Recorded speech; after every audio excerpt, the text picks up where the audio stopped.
It was magnificent. One of his pictures are equivalent to 10 of somebody else's. Oh, Nicole. And shake his head. Do you know him? And nobody ever really knew him. He was known as a kind of future threat. One of the all-time great motion picture makers. A future threat to peace and quiet. Legendary. Meanness. There were times he drove me crazy. He was a very lovable individual. I love him 1 minute, and the next minute I hate him. I could kill him. Perhaps the most intelligent person I've ever met. He got fascinated with Nescafe commercials. Have you seen the film Groundhog Day? Because they told stories so fast. Well, that's what it was like. This man was born to push the envelope. There is still a part of Stanley that's a great mystery to me. And he always pushed the envelope. And you must expect someone like that to be different from the rest of us. I think we were too scared of him over here. Everybody pretty much acknowledges he's the man. And I still feel that underrates him.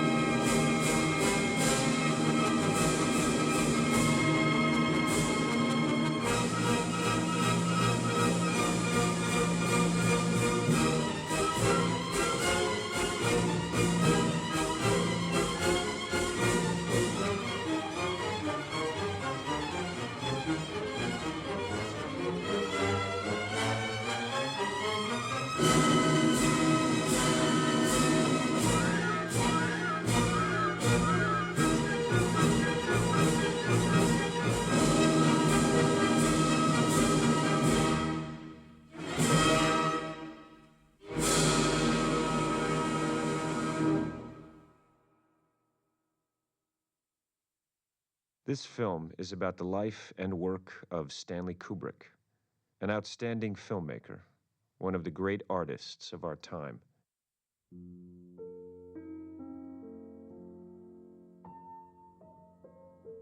Stanley Kubrick was an enigma to many people. In his films, he was extrovert, challenging, and ready to break conventions.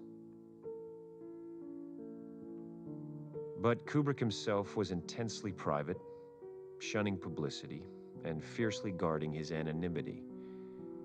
Happiest at work and at home with his family and a large circle of friends. He was a chess player in every sense, both cautious and aggressive. He took great risks, but evaluated each move with the greatest of care.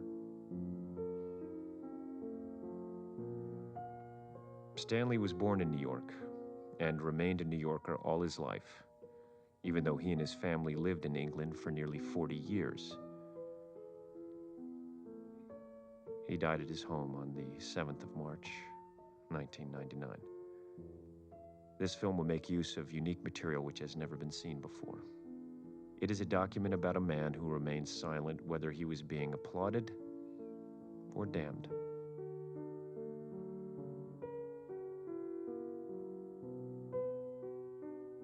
Stanley Kubrick was born in New York on the 26th of July, 1928. His father, Jack, was a doctor who married Gertrude Perveller the previous year.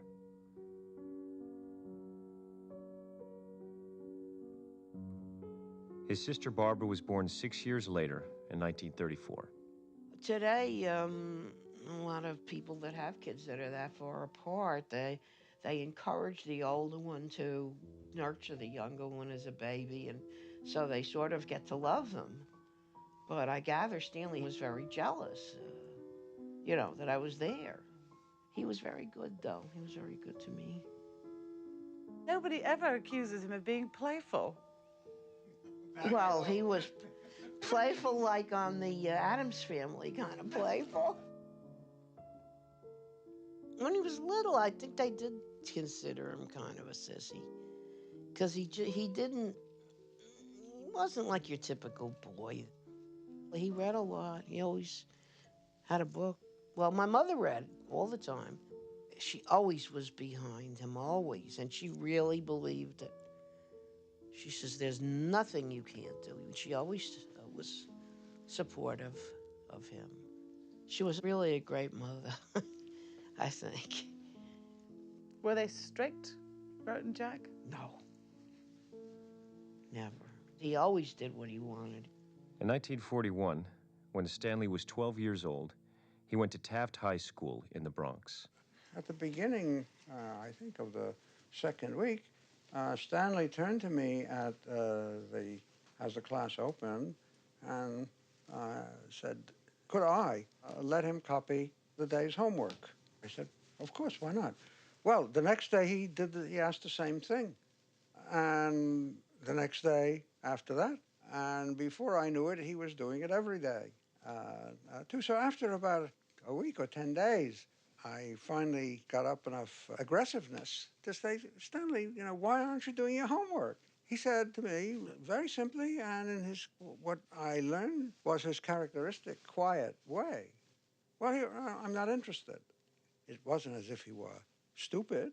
He was simply not interested and acted upon that. Stanley was really quite involved, quite passionate about photography. Stanley, you must understand, was, by the general lights of the time, the son of a wealthy person, as they had their own home. And they could have a dark room. And his father was interested in photography, and I think he encouraged Stanley to use the darkroom and to become a photographer. That darkroom background actually was one of the bedrock things that enabled him to develop a very high level of sophistication about photography and then finally cinematography. Stanley was fascinated by photography. He was the photographer on the school newspaper and was constantly on the lookout for pictures that would capture the imagination. We interrupt this program to bring you a special news bulletin. A press association has just announced that President Roosevelt is dead. Roosevelt was a god to us. That's what my mother said. She said, I'm not sure there's a God, when he died. And then when he took that picture, whoa. It just made everybody that saw it would cry. They'd just start to cry. He looked like just the world had ended. And Stanley just got that. It was this photograph of a news vendor mourning the death of President Roosevelt that transformed the amateur into a professional. Stanley was just 16 when he sold this picture to Look, one of America's great illustrated magazines. When he graduated high school, he joined Look as a staff photographer, taking thousands of pictures, perpetually experimenting and gaining valuable experience for the next stage of his career.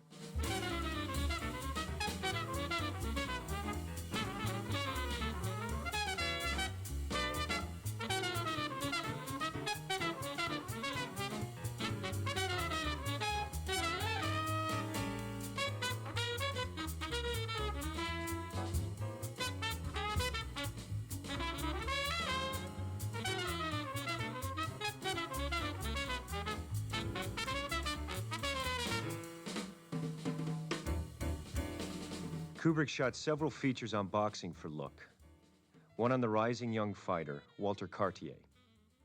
Passionate about the sport, he realized he had found the subject for his first film.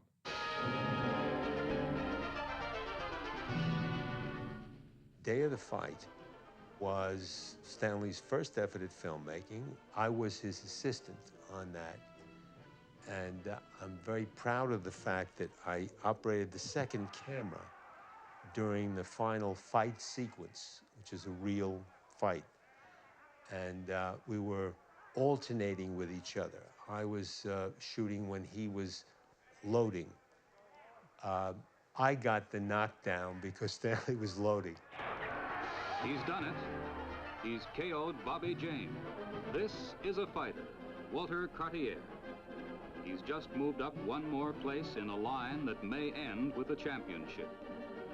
Following Day of the Fight, Kubrick quit his job at Look and devoted himself to making films. He moved to Greenwich Village and for the next few years supported himself by making short documentaries, hustling chess in Washington Square, and playing tournaments for prize money. But chess winnings were never going to be enough to fund an entire film. So in 1953, Kubrick's father cashed in his life insurance to help his son make Fear and Desire, a film about a fictitious war. It was Kubrick's first feature.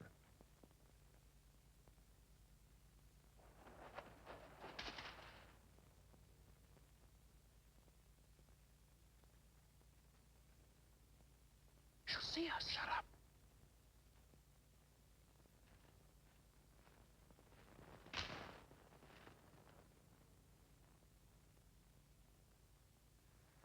He was absolutely and totally involved in the making of this movie. He knew nothing about acting. I probably didn't know much more. He was not a bohemian. He was not an avant-garde left bank figure. He was a kid from the Bronx who was smart. I don't think he had too much education. He was a very good chess player. It's the intensity impressed me. I thought he had a vision of someplace he was going. Fear and Desire was a youthful apprentice exercise. Kubrick would later withdraw the film from circulation, but he got him noticed and helped to get him financial backing for his next feature.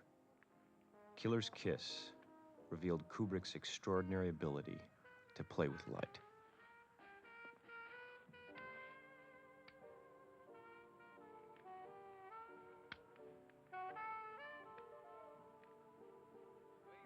Brings together two very game boys. The youngster, undefeated. Stanley was making his second film, and I wanted very much to be the still photographer. So I also wanted to see somebody discovering, somebody learning. I knew I'd be seeing that. This was Stanley at a point where he had no physical resources at all. On Fridays, he dismissed the company for a couple of hours, went to the unemployment line and collected his unemployment check, because that's what he was living on. It was $30 a week, and he just about made it. He was very ambitious, and he knew that this was going to help him, because once there was a scene in the morning, and the crew wasn't being paid much either, and everybody was in a bad mood, and Stanley said, well, why don't we just take the afternoon off? So I was amazed. Going to give us the day off. But he always drove me home. So on the ride home, I said, why are you always so nice to everyone? He said, honey, nobody's going to get anything out of this movie but me. The theatrical release of Killer's Kiss brought Kubrick to the attention of James Harris, an up-and-coming producer who had access to finance. They teamed up to form Harris Kubrick Pictures. The only thing is, we didn't have anything to do at that time. We had no subject to deal with. So that night, I left the office and went to a bookstore and found a book there about the robbery of a racetrack.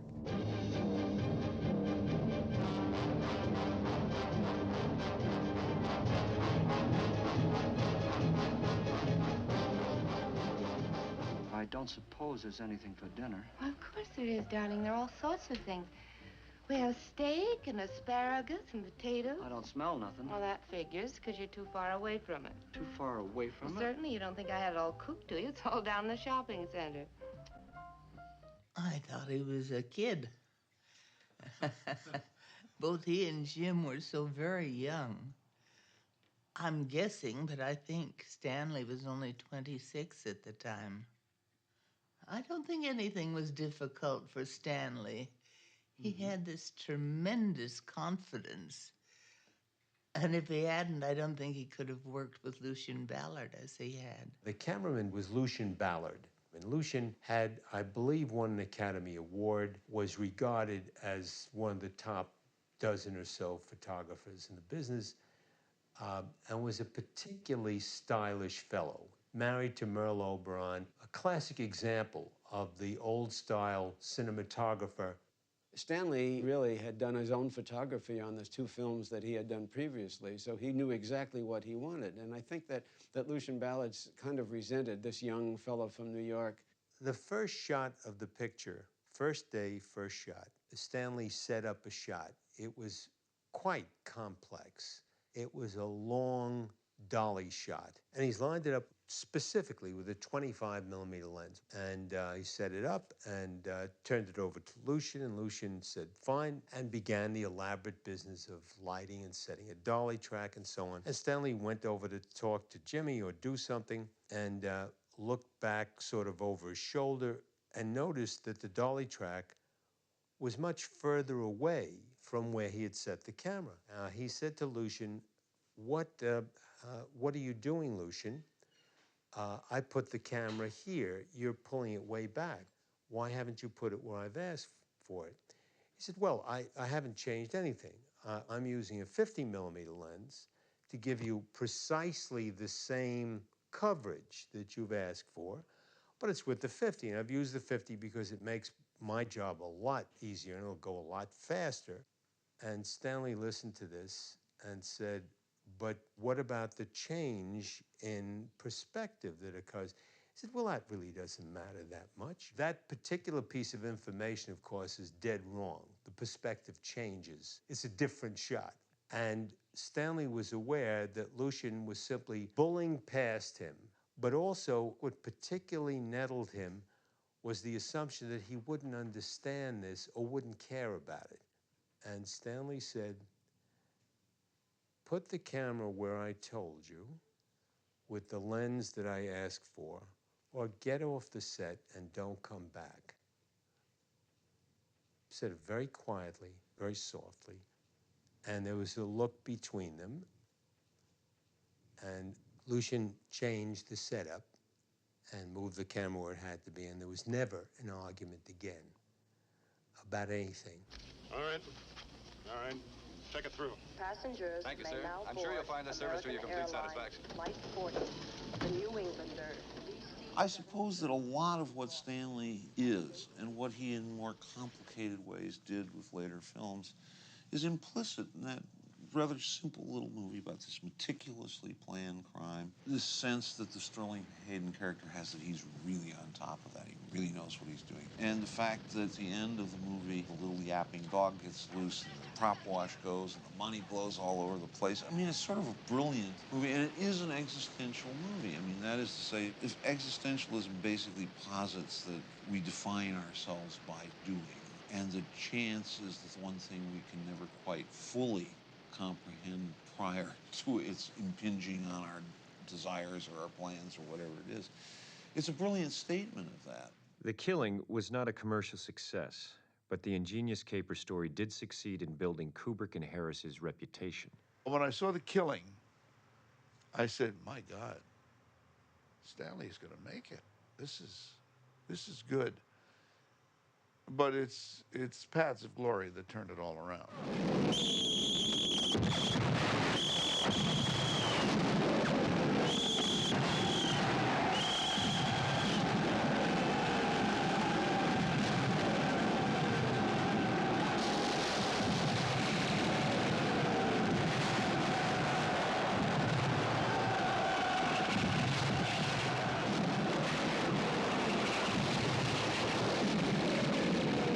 We walked in the middle, as we usually did when we were kids, in the middle of a movie, Paths of Glory. And myself and my friends who were kind of war film buffs, we had never seen anything quite like it. And we never seen anything quite like the tone of it. We had seen other anti-war films, but this one was so honest, particularly the trial scene and the scenes between McCready and Kirk Douglas. I ordered an attack. Your troops refused to attack. My troops did attack, sir, but they could make no headway. Because they didn't try, Colonel. I saw it myself. Half of your men never left the trenches. A third of my men were pinned down because the fire was so intense. Don't quibble over fractions, Colonel. The fact remains that a good part of your men never left their own trenches. Colonel Dax, I'm going to have 10 men from each company in your regiment tried under penalty of death for cowardice. Penalty of death? For cowardice! They've skimmed milk in their veins instead of blood. Well, that's the reddest milk I've ever seen. My trenches are soaked with That's that just red about skim enough milk. out of you, I'm Colonel. not going to mince words and stand on Colonel Dax, if you lives continue in this manner, I shall have to place you under arrest. It was so honest that it was shocking. And what, made it even more shocking was the nature of the way it was shot. The use of the tracking camera in the trenches. There's something about an objective vision that's happening. They're trying to be objective to just show you, hey, I'm just showing you this, man. You make up your own mind, but I'm telling you right now, this is what went down, and it's bad, and it's a lie, it's hypocrisy. Maybe the attack against the anthill was impossible. Perhaps it was an error of judgment on our part. On the other hand, if your men had been a little more daring, they might have taken it. Who knows? in any case, why should we have to bear any more criticism of failure than we have to? Aside from the inescapable fact that a good many of your men never left the trenches, there's the question of the troops' morale. Don't forget that. The troops' morale? Certainly. These executions will be a perfect tonic for the entire division. There are few things more fundamentally encouraging and stimulating than seeing someone else die.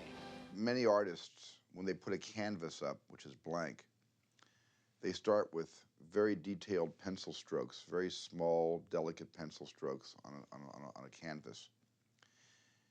Stanley started conceptually in all of his movies, from my point of view, with large, primary colored brush strokes. And he would just like beat out these concepts that were, you know, pretty obvious. When you look at Paths of Glory, every sequence hammers its points home, but within every sequence, the filmmaking is delicate and subtle and gentle almost. I guess what really hit us was the end of the film. There's a tendency when you want to get to that kind of emotion or that level of sentiment, not sentimental, not sentimentality, but sentiment, and just portray this aspect of humanity. Very often, you know, you fall into sentimentality. You really do, and it's very, very hard. It's very hard to pull off. This one works like you cannot see it without weeping.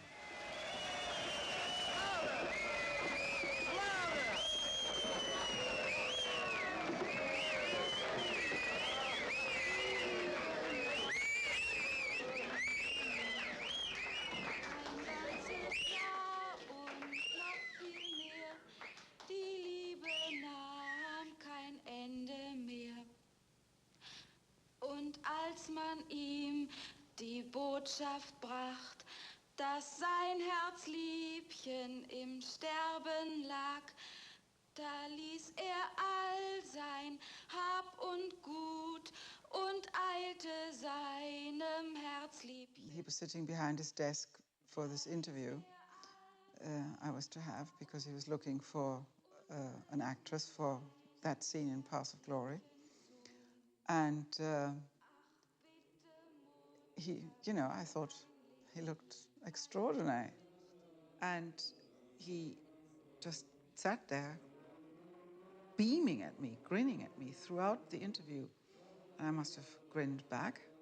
And he's been smiling at me for 43 years afterwards. Following Paths of Glory, Christiana and her 3-year-old daughter, Katharina, moved with Stanley to Los Angeles.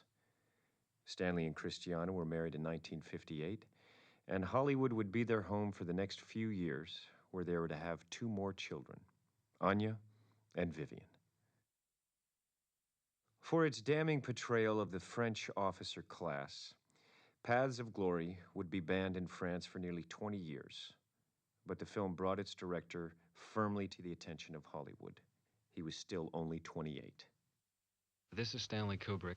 I think that if the reigning powers had any great respect for good pictures or the people who could make them, that this respect was probably very well tempered by the somewhat cynical observation that poor and mediocre pictures might just as well prove successful as their pictures of higher value.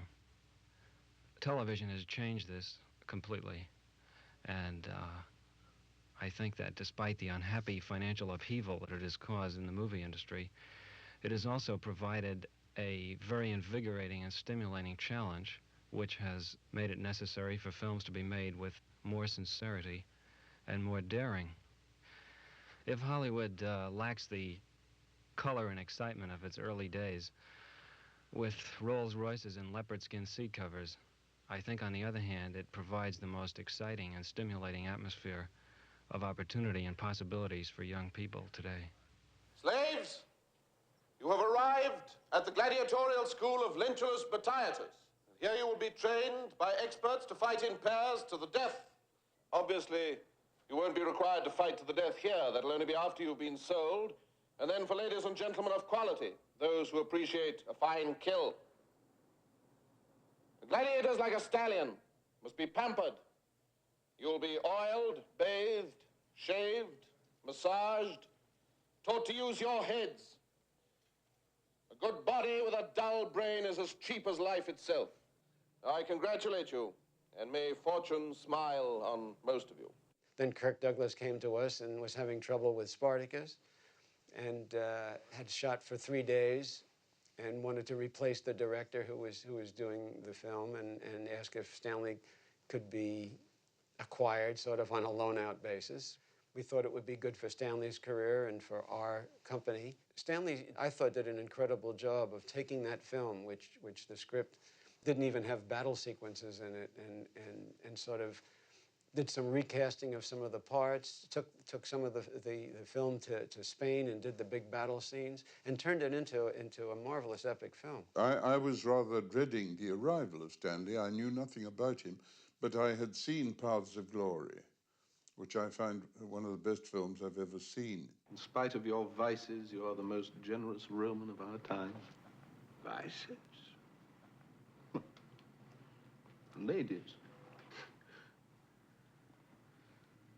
Ladies, since when are they a vice? So I had a very high opinion of him, but I also had a great affection for Tony Mann. And Tony Mann directed the early parts of the film, the ones in Death Valley. I think probably the studio wanted the reassurance of an older, more routine man. And Kirk always had the idea of wanting Stanley. So it was a very difficult task for him because we all had different acting styles. Olivier and Lawton hated each other. It was like two dogs. I'll take a little Republican corruption along with a little Republican freedom, but I won't take the dictatorship of Crassus and no freedom at all. That's what he's out for, and that's why he'll be back. And I look back now, I think he was 30 years old when he did it. Yeah, working with Olivier Charles Lawton, and he was fearless. If he was terrified, he didn't show it because he knew he mustn't. I think he had an extraordinary ability to concentrate on what is important. He did not allow himself to be sidetracked. And even if it was emotional turmoil and great worry, he wouldn't, that perhaps is a chess playing thing, he wouldn't allow it to influence him. And I think that very soon the actors noticed, oh, yeah, they were quite safe. Traveled a long ways together. Fought many battles. Won great victories. Now, instead of taking ship for our homes across the sea, we must fight again. Maybe there's no peace in this world. For us or for anyone else, I don't know. But I do know that as long as we live, we must stay true to ourselves. Its great virtue was it was the only film that kind that didn't have Jesus in it. There was no trace of Christianity in Spartacus, really. There was faith, but not Christianity. Kirk wants to be rewarded for his courage, which I would certainly be the first to do so. To make a film like that without Jesus, but with Kubrick, is already a tremendous achievement. I think they were both fairly temperamental. Neither of them would give an inch. So there was tension. But he was uncomfortable during the making of that film, but not necessarily because of Kirk alone. It's because he had no rights over the script. He had all those things he got used to and fought for having. He didn't have. He had no say. Stanley was unhappy because he was dealing with the star who was also the producer and in charge of the production. And there were certain instances where he felt that things should be done differently, but because Kirk was in charge, they were done Kirk's way. And I'm not saying that Kirk was wrong or right, but nevertheless, Stanley said, from now on, I want to do pictures where I really have final cut. The first overseas premiere of UI's screen epic Spartacus is the most brilliant event on London's show business calendar for the year. Director Stanley Kubrick and UI... Spartacus was a critical and commercial success, winning 4 Oscars. Despite Kubrick's youth, he was now a recognized Hollywood director. But the process had also taught him that he had to have full control over his films. I had a feeling that during Spartacus he was biding his time, getting on the record as the director of a big and successful film which would give him greater freedom in the future. And he did turn his career into that of an artist, whereas it could quite easily, had he surrendered at any juncture, have been that of a very successful journeyman. He felt now he had this label, I'm a film director, officially. Now I can make a story that I have a crush on.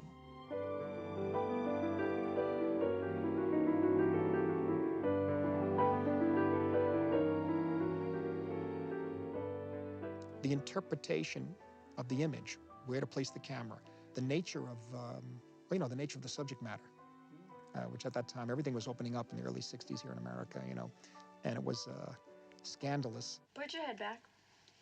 Put your head back. Open your mouth. You can have one little bite. I think what a lot of people forget is just what a hot book Lolita was. Originally, Nabokov couldn't get a publisher in the States or in the United Kingdom. So it was published as a dirty book in Paris. And it was in 1955 that Graham Greene in the Sunday Times in London nominated it as his novel of the year. It then took off, and it very soon found a publisher. He thought Lolita was a fantastic book because it clarified the feeling we all have that good and evil does not come in the expected package.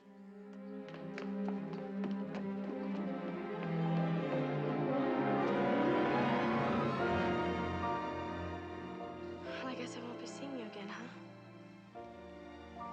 I shall be moving on. I must prepare for my work at Beardsley College in the fall. Then I guess this is goodbye. Yes. Don't forget me.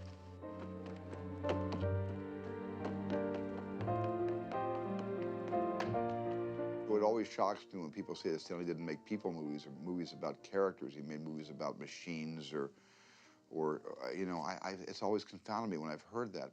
Lolita is, it's nothing like the book, but he did draft the author to write the screenplay. So they were, in collaboration with each other in another kind of version away from the novel that is much more about the human condition than I felt the novel ever was. Lolita works as the very first Stanley Kubrick film for me, because I couldn't imagine anybody else making Lolita. It's a comedy, but it's got a lot of serious elements. It's risque. It's in your face. It's got big performances, and it works completely. You're a disgusting, despicable, loathsome criminal fraud! Don't do that. Get out of my way. Get out of my way. No, I'm getting out of here. Go on. Get out of my way. I'm leaving here today. You can have all of it. But you are never going to see that miserable brat again! At a time when American cinema in the early 60s was on the way down. In other words, the studio system was finishing. This was a vision. This was somebody with authority making you look a certain way at things. When I stood Adam naked, Adam naked, you should be ashamed of yourself, Captain. Before federal law and all its stinging stars. Tarnation, you old horn toad, that's mighty pretty. That's a pretty poem. Because you took advantage. It's getting a bit repetitious, isn't it? Because, there's another one, because you cheated me. Because you took her at an age when young lads... That's enough. Say, what you take it away for, mister? That's getting kind of smutty there. Because of its scandalous theme, the film had a crippling distribution problem. The Catholic Church had their own censorship, and that if they condemned your film, they would then send notices to their churches, the Catholic churches all over the country, that it would be sinful to see this film. You just touch me and I go as limp as a noodle. It scares me. Yes, I know the feeling. That held up the film for about 6 months because they did condemn it. There was a picture of Lolita on the bedside stand. So when Humbert and his wife Charlotte were in bed, they felt that Humbert was using the picture for sexual stimulation. I denied that. I think that in all fairness, they were right. Anyway, we agreed to limit the number of looks at that picture. To get a release, Kubrick had to recut Lolita. As he later told Newsweek, had I known how severe the limitations were going to be, I probably wouldn't have made the film. There is acclaim in the film world for Stanley Kubrick, director of Lolita, arriving with Mrs. Kubrick. Lolita's strong performance at the box office was, no doubt, boosted by the controversy. Kubrick's next film would prove even more controversial. Now then, Dmitri, you know how we've always talked about the possibility of something going wrong with the bomb. The bomb, Dmitri. The hydrogen bomb. Everything wonderful about that movie is because of the way it was directed. Otherwise, you know, I thought there were flaws in the writing of the movie and flaws in some of the performances in the movie, but the directing of the movie was so bravura and so superb that it just, you know, was just a knockout. The vision of just the opening credits and the use of music over the opening credits, we knew immediately anything could happen in this movie.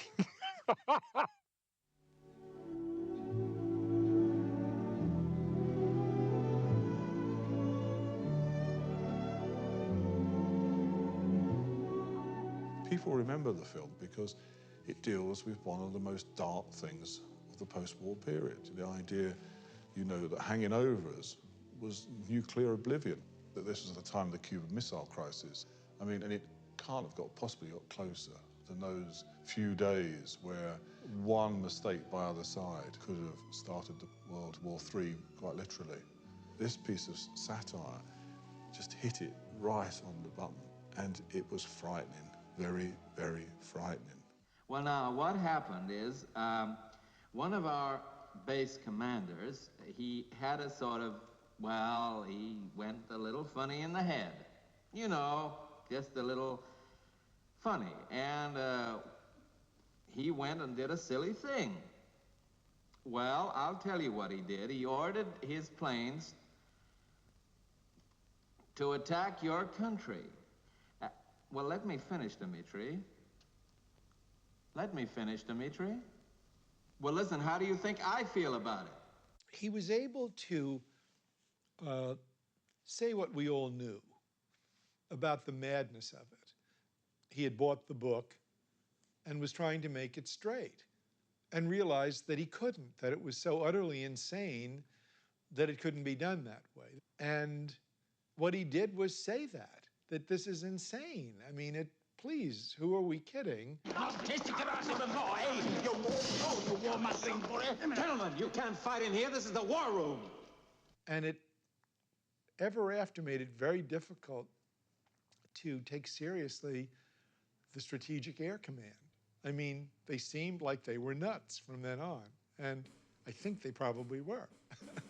The most extraordinary part of Dr. Strangelove for me was that 30 years on, as part of a BBC team, I investigated over a period of like 2 years many of the central tenets in the film, what had happened in reality, what had happened to Strategic Air Command in the 50s and 60s.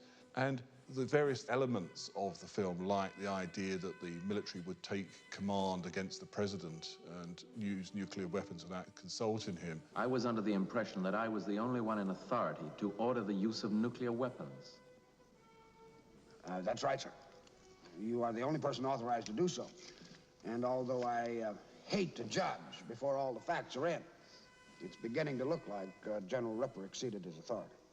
Were all, you know, seen as appalling when that film came out. Now we know that many of those elements were absolutely smack on. You know, Curtis LeMay, he actually did a test run to see whether you could provoke the Russians into war. We talked to senior officers who'd worked for LeMay's successor, this is General Tommy Power, and they said this guy was basically psychotic. You know, this has not come out for 30 years, but there it is, right in the core of Strangelove. Tell me, Jack, when did you first develop this theory? Well, I first became aware of it, Mandrake, during the physical act of love. Huh.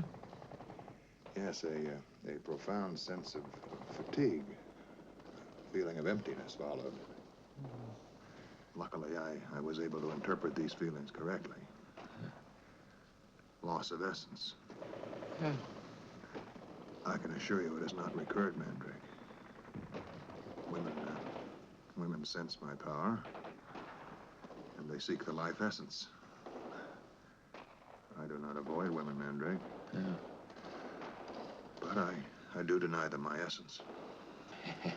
Yes. The other films that were being made at the time about these themes, about the idea of nuclear war, a military takeover in the USA, films like Failsafe and 7 Days in May, they're very naturalistic and rather turgid films. They have no longevity, they don't endure. They're not films that you would watch for any reason except out of sociological interest. But people will watch Dr. Strangelove over and over again because it is so funny. And that was the genius of Kubrick, but also of his collaborators. I mean, he had the massive fortune to be working with two of the funniest people who have ever been involved in the film industry, Terry Southern and Peter Sellers. What's happened, you see? The string in my leg's gone. The what? And the string. I never told you, but you see, got a gammy leg. Oh, dear. Gone, shot off. Stanley was his best audience.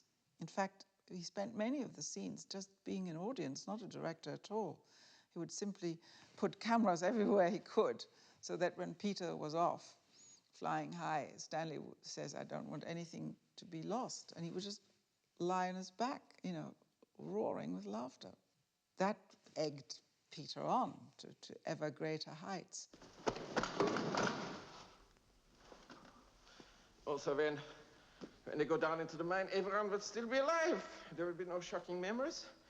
And the prevailing motion will be one of nostalgia for those left behind, combined with a spirit of bold curiosity for the adventure ahead.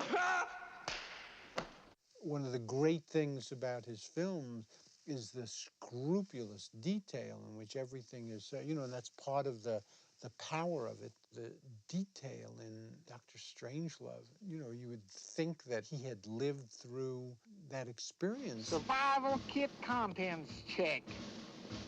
In them you'll find 145 caliber automatic, 2 boxes of ammunition, 4 days concentrated emergency rations, 1 drug issue containing antibiotics, morphine, vitamin pills, pep pills, sleeping pills, tranquilizer pills, 1 miniature combination Russian phrase book and Bible. While we were shooting, somebody had invited some American service personnel to come to Shepperton. They were terrified by the amount of accuracy we had in this aircraft. And the next day I got a memo from Stanley saying, you better make sure that you know where all your references came from, because otherwise we might be investigated by the FBI and so on.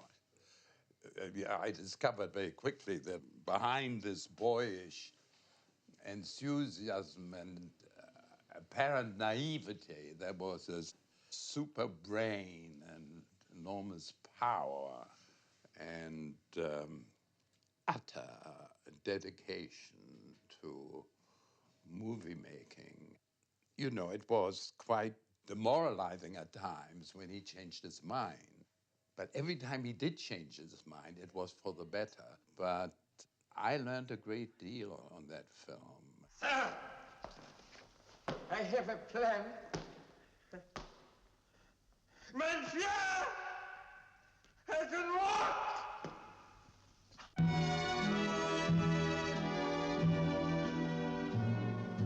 We'll meet again.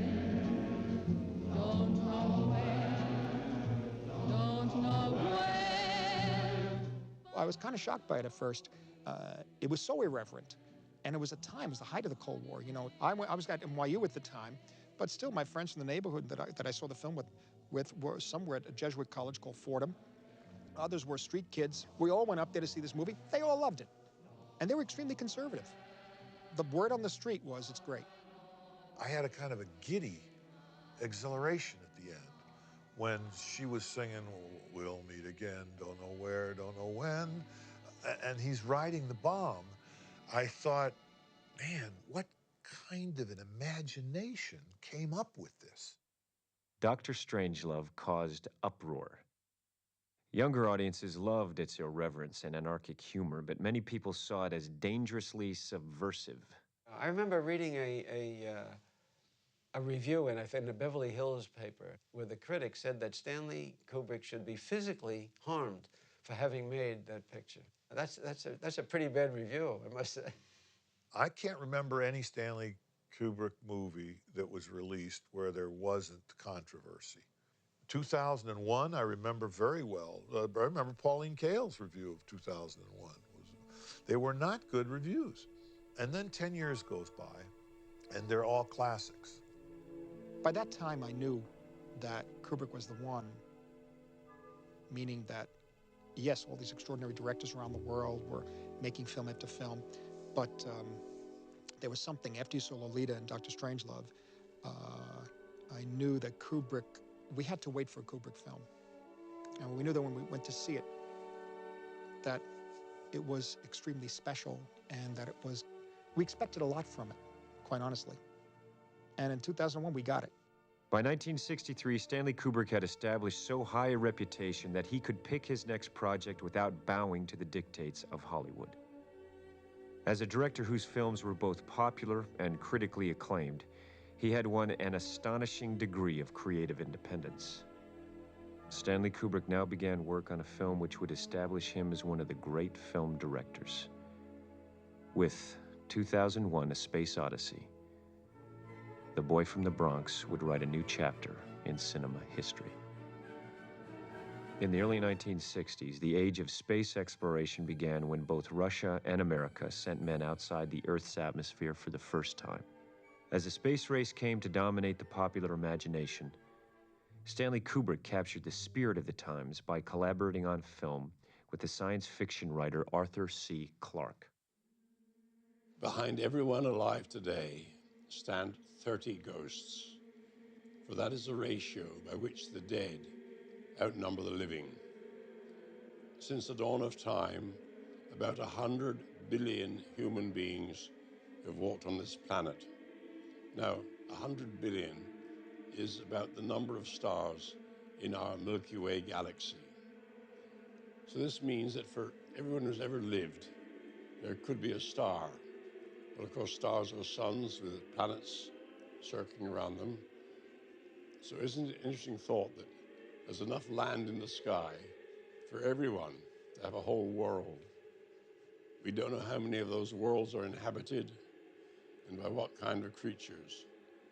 But one day we should know, perhaps by radio, perhaps by other means, perhaps by direct contact.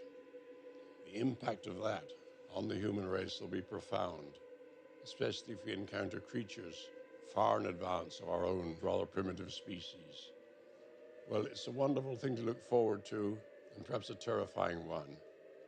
It may happen in our lifetimes, it may not happen for 1,000 years, but one day we will know the truth about this incredible and wonderful universe around us, and perhaps understand our own place in it. The extraordinary audacity, but also power and I think guts to say, let's just screech everything to a halt, take everybody back to prehistoric times where it wasn't that fast. Considering the way the world was moving so quickly at the time, this just said, no, I want you to see something. I'm going to take you through something you never thought you'd ever experience.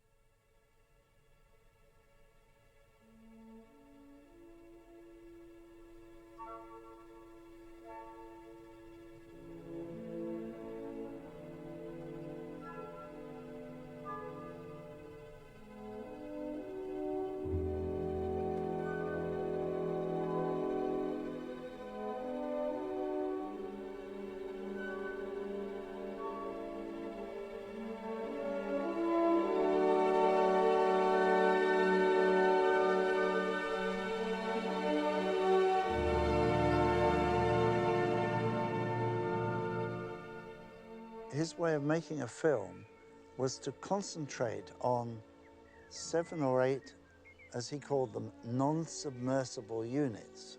And what this meant was you had a very good chunk, you had another good chunk, and when you had got 6 good chunks, you were almost home with a movie. It would be easy to connect them.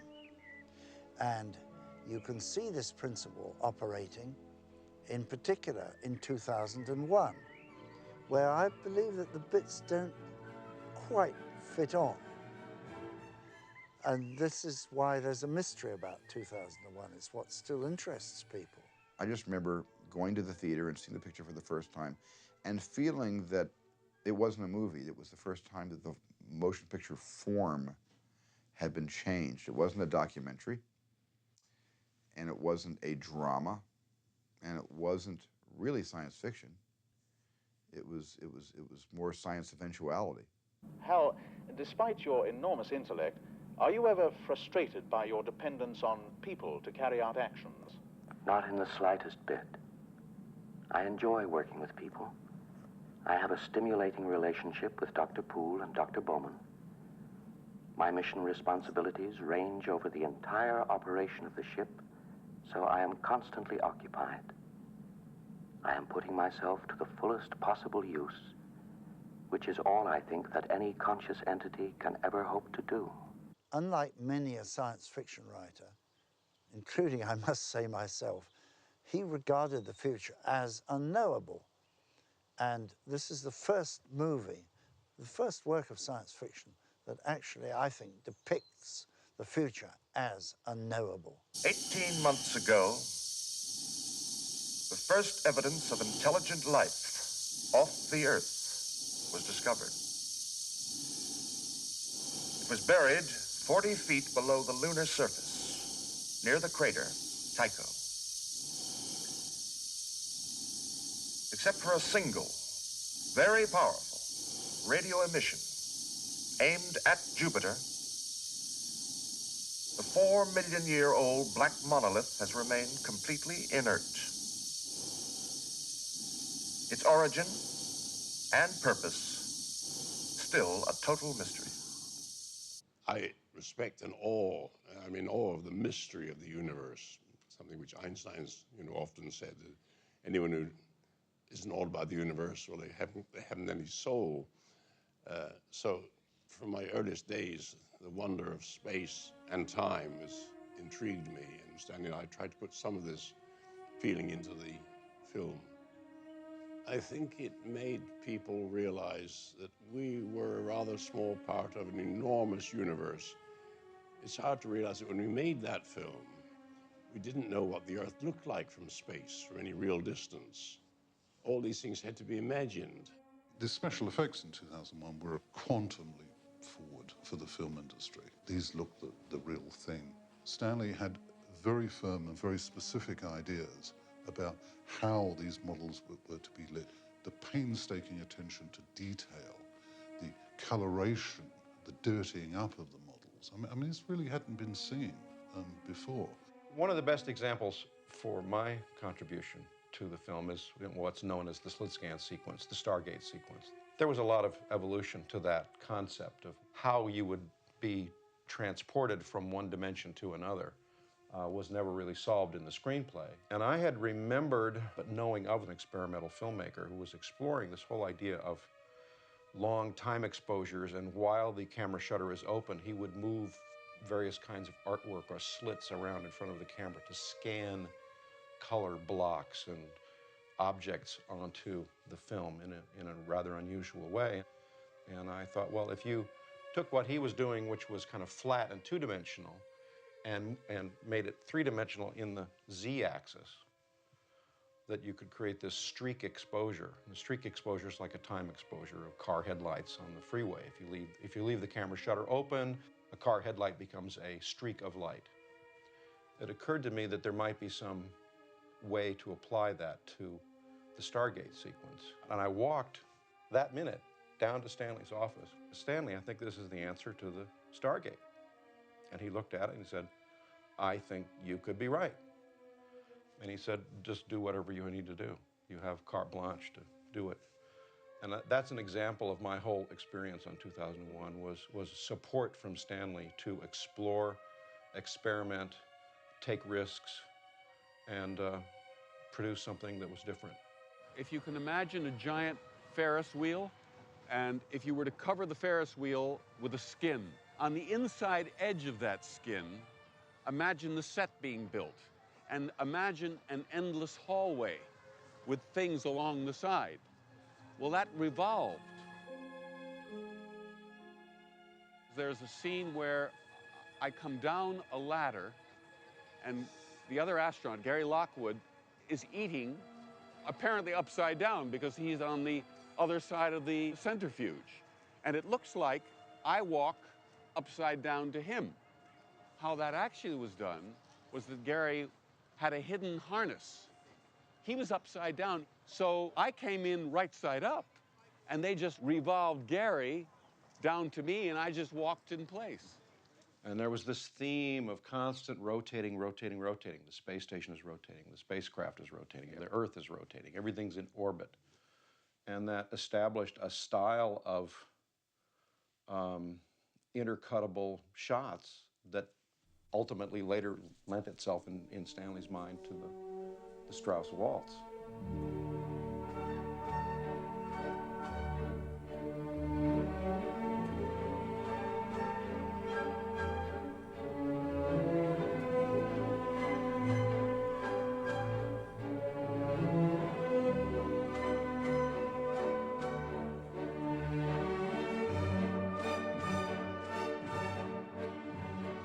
I always think the history of the cinema divides into two essential eras, before Stanley Kubrick and after Stanley Kubrick, especially in relation to the use of music in films.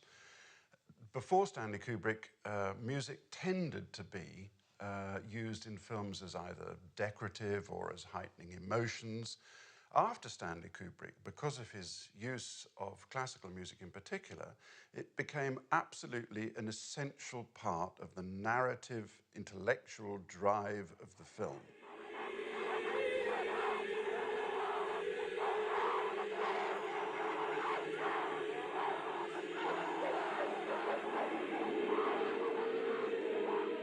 In the use of Ligeti's music, I actually knew that piece of Ligeti, and I remember seeing 2001 and thinking, I'm hearing things. This can't possibly be Ligeti in a Hollywood film, but sure enough it was. And of course, it makes the sequence utterly unforgettable.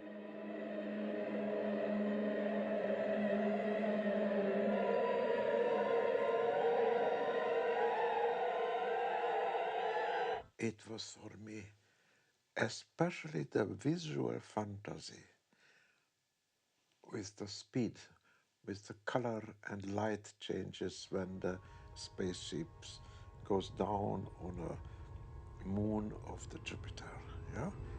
And then the speed is more and more and more, and it was very clear that Dr. Einstein pretended that the light velocity is the highest, you cannot go beyond, but in this film it was suggested as if it would be beyond the speed of light, and then we enter in another world. I never know whether the images arose out of the music or the music arose out of the images. But perhaps the true thing to say is that they became, in his imagination clearly, and so have become in ours, totally inseparable.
When 2001 opened, like previous films of Kubrick's, it split both the critics and the audience. The opening of 2001 was very frightening because we had all the executives sitting in the audience, very old, many of them, and they didn't understand the film at all and left, whole rows of them, and we were panic-stricken. Then there was an enormous, catastrophic meeting in our hotel room, and Stanley was so upset he lost his voice. We were up all night. Next morning we went to this house, and Stanley was battling on in New York. And I sort of fell with clutching my handbag across my bed asleep because I hadn't slept all night, and woke up to the sounds of a DJ saying, "This is the most fantastic film," and the people are queuing around the block, and he was talking about 2001. And I was desperately trying to ring Stanley to tell him, some people like it enormously. You know, it was just the Blue Rinse Brigade that walked out. He told me that the first exhibitor screening of 2001 had, I believe he said, 241 walkouts. You know, this is, I'm sure he counted them too. When I first saw 2001, I didn't like it, and I was very disappointed. And then 3 or 4 months later, I was with some woman in California, and she was telling me what a wonderful film it was, and I went to see it again, and I liked it a lot more the second time I saw it. And then a couple of years later, I saw it again, and I thought, gee, this is really a sensational movie. And it was one of the few times in my life that I realized that the artist was much ahead of me. A lot of people didn't get it the first time round, and I'm really fond of quoting the MGM executive who said, well, that's the end of Stanley Kubrick. But I think now the message has got over, even though we didn't intend a message specifically. More, you know, Stanley wanted to create an experience. And if any message, perhaps people will get different messages from it according to their own individual philosophies and outlooks. 2001 received a National Catholic Award for its imaginative vision of man's creative encounter with the universe. Some turnaround for Kubrick, who had so upset the Catholic Legion of Decency with Lolita. 2001 also won an Academy Award for Best Visual Effects. As the film's director and designer, Kubrick received his only ever Oscar. It was that kind of process of personally taking possession of not only the people, the technology, the art, the craft of making movies. He was it. He embodied the whole thing, and he invited actors, cinematographers, production designers to come into his family and collaborate with him, which for some people was difficult. After working with Stanley on 2001, I swore I would never work for anybody again, because Stanley was a hell of a taskmaster. He was difficult, he was demanding, his level of quality control was just astronomically near perfection, and I found as a young guy this was very hard. His mind was so insatiable and so active that he could barely sleep, he could barely stop. I saw that Stanley Kubrick worked and lived his work 7 days a week, almost 24 hours a day. And I think probably he had a hard time keeping up with his own intellect. Kubrick now turned to a mighty historical character whose triumphs, failures, and personality had always fascinated him: Napoleon. Napoleon is still in his grave, waiting to be brought back to life. I wonder what Napoleon would think of Lou Wasserman and David Picker. Whether he would like to have them passing judgment on his life. Napoleon represented for him the worldly genius that at the same time failed. And Stanley was fascinated by the fact that somebody so intelligent and so talented could make such mistakes. He liked comparing war and chess and making films, and the idea of seeing everything as a battle. All directors like battle analogies for movies, and certainly nobody planned with the mixed results. When somebody that meticulous plans something, anything that goes wrong seems to wreak havoc. If Stanley was afraid of anything, it was of making these kind of mistakes, whereby you get carried away without checking thoroughly.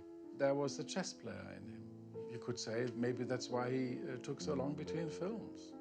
The Napoleon project was well prepared. We were ready to go to Romania, where we could have 5,000 pieces of cavalry, including all the men and commanding officers. And we had paper uniforms and everything ready. And then came this film, Waterloo. It was a very well-made film with Rod Steiger, but for some reason it failed at the box office, and our backers got scared and pulled out. By 1969, the Kubrick family was living close to the film studios in Elstree, Hertfordshire. He's always liked living here. There were moments where he was homesick for New York, but he was aware that that was a New York that no longer existed.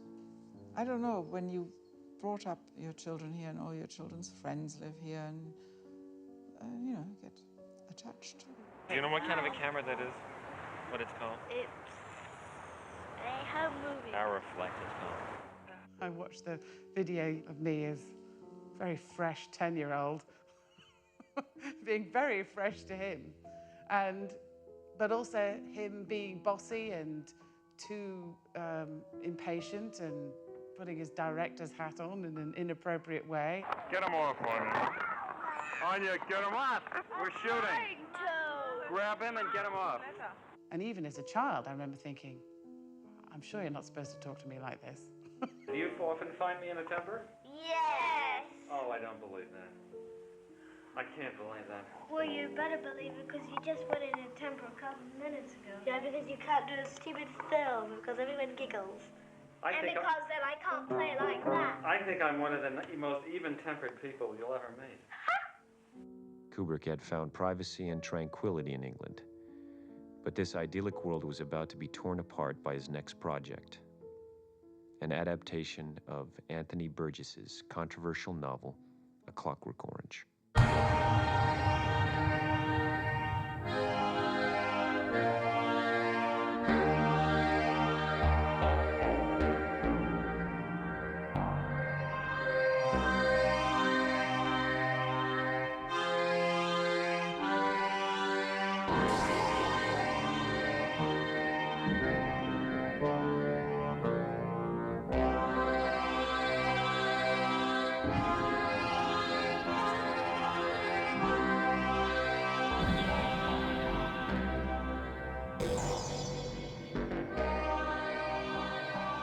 There are certain parts that you have in a career that nobody else can play, that you are born to play. That is one of the parts. There was me, that is Alex, and my three droogs, that is Pete, Georgie, and Dim. And we sat in the Korova milk bar trying to make up our razoo dogs what to do with the evening. The Korova milk bar sold Milk Plus Velocet, or Synthamesque, or Drencrum, which is what we were drinking. This would sharpen you up and make you ready for a bit of the old ultra-violence. But I remember saying to him once, well, look, Stanley, look, how do you direct? I mean, what's your style? And he said, I really don't know. I never know what I want, but I do know what I don't want. I don't think I've really ever had that much fun on a job. I mean, I've worked with other great directors and certainly Lindsay Anderson, but actually the actual fun of doing the work, which was, of course, in the character of Alex, too. He was a wicked son of a bitch. But the great thing that I think Stanley and I had in common is a wicked sense of humor. It was my rabbit to help the prison Charlie with the Sunday service. He was a bolshy, great, burly bastard, but he was very fond of myself, me being very young, and also now very interested in the big book. I didn't so much like the latter part of the book, which is more like all preachy talking than fighting and the old in-out. I like the parts where these old Yehudis toll-chock each other and then drink their Hebrew vino, and getting onto the bed with their wives' handmaidens. That kept me going. He explored these extreme subjects that you kind of sometimes wanted to recoil from, like in Clockwork Orange. But they were explored in a way that was dissecting them, truly dissecting them to try to find out what makes that kind of evil tick. And I think that there was a search behind all of those films to say, in a way, in a world where we know man is capable of the most base, shockingly destructive behavior, is hope and virtue possible? Oh, go on, do me in, you bastard cowards. We don't want to live anyway. Not in a stinking world like this. Oh? And what's so stinking about it? What sort of a world is it at all? Men on the moon, and men spinning around the earth, and there's not no attention paid to earthly law nor no more. Oh, dear land, I fought for thee, You'd have to say that, you know, Stanley's view of human nature was, you know, really very, very bleak. It's fairly miraculous in this day and age in particular to have pursued the kind of career he pursued and making these uncompromising movies. It had been a wonderful evening, and what I needed now to give it the perfect ending was a bit of the old Ludwig van.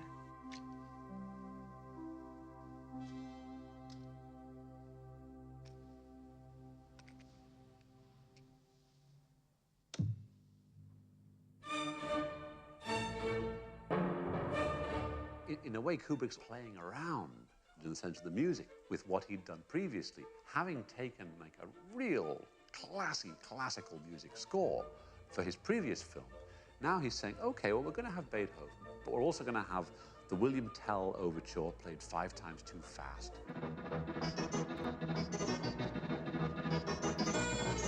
Kubrick's being playful in the same way as when Alex visits the record store, there in the record rack is a copy of 2001, which is obviously is a great joke, but also he's also talking about a film director who has given up being influenced by others, a film director whose primary influence has become himself. For now it was lovely music that came to my aid. There was a window open with the stereo on, and I viddied right at once what to do.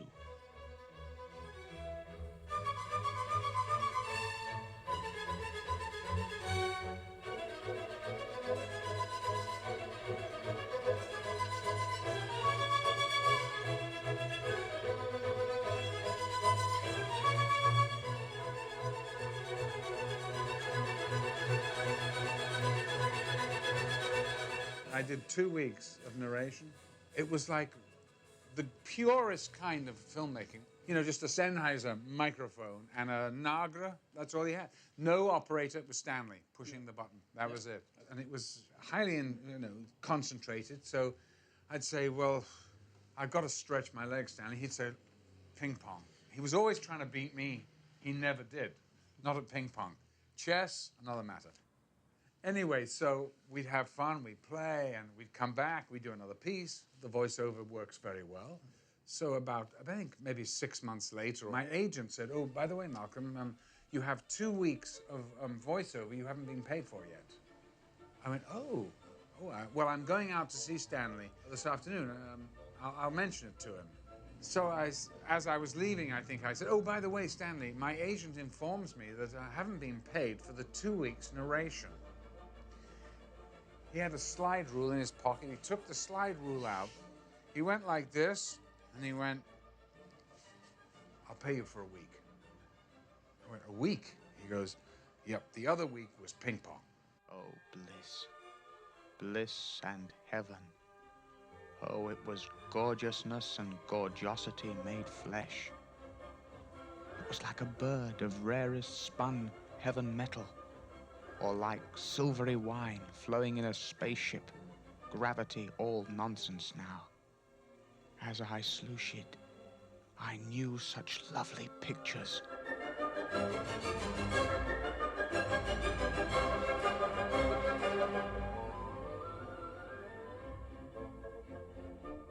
Stanley and Malcolm McDowell got along like a house on fire. Stanley was very happy with the choice of Malcolm, and he delivered spectacularly well. We became very, very close. I, of course, thought that this was a great friendship, and that I expected to be part of his life.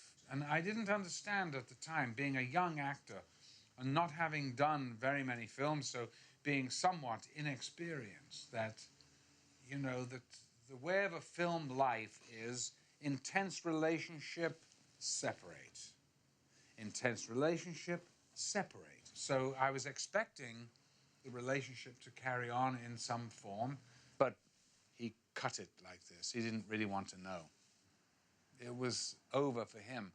I think the other thing is this. Some of the things that I said about him, which were perhaps unfair, maybe it was a cry out to say, Stanley, pick up the phone and call me. And of course he never did. I have arranged a little surprise for you. Surprise? One that I hope that you will like. As a, how shall we put it? As a symbol of our new understanding. An understanding between two friends.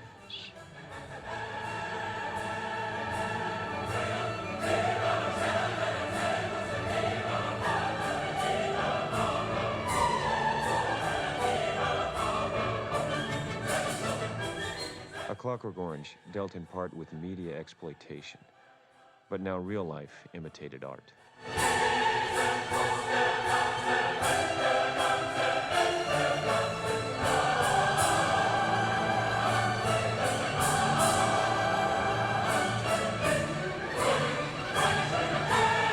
The film was blamed for many brutal crimes committed by youths claiming to have been inspired by the film's violence.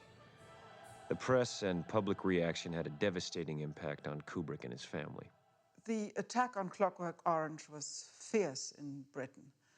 It was unbelievable.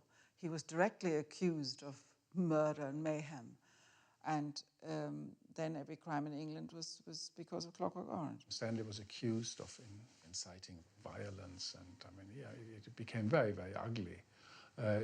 He got terrible letters, almost death threats. In fact, there were some death threats. He asked Warner's, can you please help me? I can't live here if this keeps going on.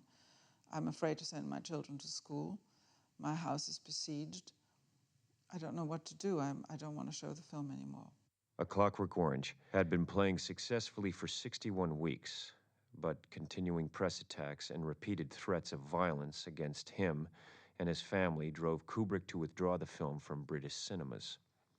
It was an astonishing display of director power. What came over to us was that a filmmaker should have that, have the kind of power that he had to be able to do it. Because I think there's no other filmmaker actually who could ever stop any studio distributing their film, because studios are about making money. So for him to be able to have the power to do that was always astonishing to us. Particularly, I remember me as a young filmmaker thinking, it's extraordinary that someone could do that. But more than that is that actually that he had the will to do it. It hurt him financially, but he didn't care about that. And it hurt Warner Brothers even more financially, but they obliged, because it wasn't worth it to them. Having peace with Stanley and making more films with Stanley and having Stanley under contract for the rest of his life, that was much more important to Warner Brothers than whether Clockwork Orange plays in England or not. For the release of A Clockwork Orange, Kubrick went way beyond the role of a director, persuading Warner Brothers to adopt his ideas about how the film should be sold to the public. If you've taken all the trouble with pre-production, with the shooting, with the post-production, and all the you know, trying to get the film together and to, you know, approach it in so many different ways. I mean, why do you not be a part of it just when the public's going to see it? If I'm not incorrect, Clockwork Orange was the second largest grossing film in the history of Warner's after My Fair Lady. And I used to meet with the foreign distribution guys and say, well, wait a minute. What we're doing here is following Stanley's instruction, and we're getting a remarkable result. We're grossing huge numbers on a picture that you predicted would be a catastrophe because it was so inaccessible. Is it not possible that he knows something that we don't know? Is it not possible that doing it his way is a better way? Or no, he doesn't know. He's just a pain in the ass. Kubrick had a unique relationship with Warner Brothers, enjoying complete creative control and at the same time the support of a major Hollywood studio. We all envied that more than anything, I think, over here. The fact that one studio would actually support an artist in that way is quite extraordinary. For us, it was a question of wanting to work with a master, of wanting to do the movies of Stanley Kubrick. And there weren't runaway costs. It was always overblown and overestimated because he shot films for long periods of time. But he did them at such low cost. You'd walk on a Kubrick set, which was almost never allowed, I might add, and you'd marvel at the fact that there was hardly anyone there. I mean, compared to most movies, it'd be crowds. It'd be people standing around with donuts and passing coffee and people coming and going. So I saw it as an absolute priority. It was something that we were going to focus our attention on, and that was to continue to nurture the relationship and to enhance the relationship. He was obviously always a step ahead of me, and he called me once. I remember I was at Warner's, and he said, I think it was around the time he was getting ready to do Linden. And he said, do you have any of those special BNC cameras that we used for rear process? I said, why? He said, well, you know, I sort of sentimental reasons I started out on them. I'd love to buy one from you if I could get one. So I called the camera department and I said, do you have any of those? And they said, yeah, we've got a couple of those. I called Stanley back. I said, yeah, I've got a couple. He said, I'd love to get those cameras. I mean, I just, you know, admire the workmanship. So I said, great. So I sent him off one of those, or maybe two of them, I can't remember. About 6 months later, Gottschalk, who ran Panavision for us and who was a sort of certified camera and opticals genius, called and said, why are you sending those rear projection cameras to Stanley Kubrick? I said, because he asked for them. I mean, they sit down there. We don't use rear projection anymore. We're doing front projection. He said, they're priceless. They are the most fantastic works that were ever put in a camera.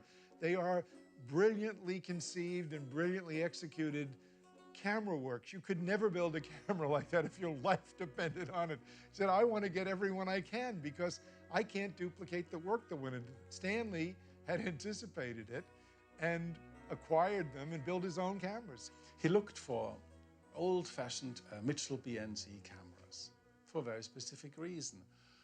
These were the only cameras, to his knowledge, where he had a chance of fitting these big Zeiss lenses. And Stanley sent me this lens and said, could I mount it on his BNC camera? I said, Stanley, it's absolutely impossible because the BNC has 2 shutters, a thick aperture plate, and all that between the film plane and the rear element of the lens. And so I explained that to Stanley and said we would have to damn near wreck your camera and make it purely dedicated to do this. And he said, fine, go ahead and do it. It originally was a lens manufactured, designed, developed, and manufactured by Zeiss for NASA.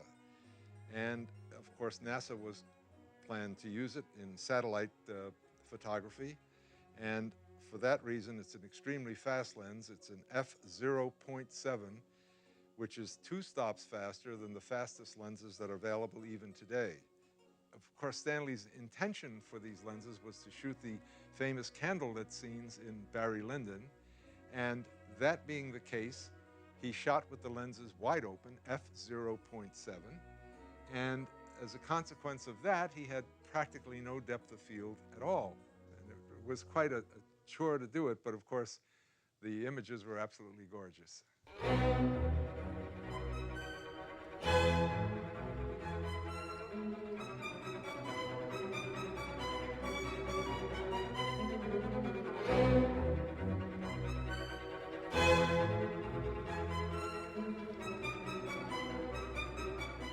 think Stanley would have a concept of wanting to do something in a way that had never been achieved before, that he wanted to put himself into that century and with these characters and these settings and give you a way of seeing them as they would have been seen at the time that book was written. Yet he was using the most extraordinarily modern instruments and daring instruments, but the fact that he used these candles, and yes, and that's part of it, but also just the interiors, just the way sunlight came into rooms. It was to achieve the presence in a period in a way that I don't think anybody had ever done it before. I knew it was a costume piece, but I had hoped he was going to take the costume, quote, costume piece somewhere else, and he took it back in time. And the use of the zoom lens is very interesting because you would never do, who would think you use a zoom lens in the past? Never. No, the zoom lens flattens it out like 18th century painting. And the movement, the body language, and the use of music, and again, the editing of the film, how transporting that moment is when Ryan O'Neal gives a wonderful performance in Marissa Berenson as he meets her for the first time, kissing her on the balcony with the music and how his body moves.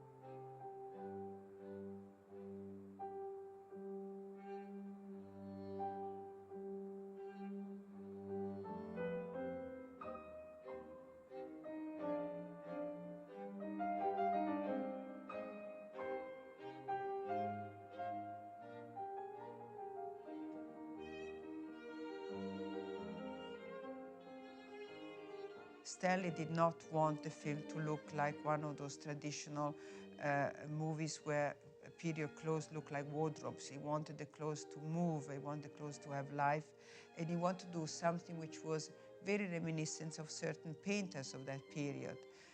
Stanley sent me to all kinds of auction houses were dealing with period costumes. So we were mixing some period costumes. So Stanley wanted beautiful materials because, as he quite rightly said, that's why in those paintings they give those wonderful lights. And everybody keeps talking about Barry Lyndon still now as one of the most beautiful 18th century movies. But it's because of the way he shot it, the way he pushed us to do our work. You know, as an artist, you very often instinctively design, you know, and to intellectually justify your creativity is very difficult. And I think the same applies to actors. Though he knew and respected, I'm sure, the actors, he would permutate their performances almost to breaking point. I remember going on the set one day and there were like 1,000 candles burning. And outside there was a huge storm. And there were these men standing outside. And because of the storm, they had to hold the big lamps. And there was a huge gale in Dublin and the rain was pouring and it was icy cold. I thought, poor guys, hope they don't have to do it too long. And then the candles are burning down very gradually. And Stan is just sitting there with Hardy Kruger discussing the problem that Hardy had. And he's just saying, well, Hardy, I think we should do it, because, you know, Hardy Kruger, I think, was getting also in a state. So it was interesting, never getting flustered, never raising his voice. Well, he was wonderful working with actors because it was just one-to-one. You know, you had a relationship with the director. And if he was working in any detail on a role with an actor, well, you know, the others were there, sure. But it was just you and him. What is your call, Lord Willingdon? Heads.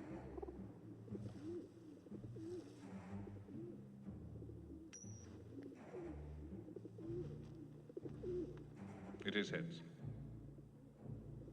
And Lord Bullingdon will have the first fire.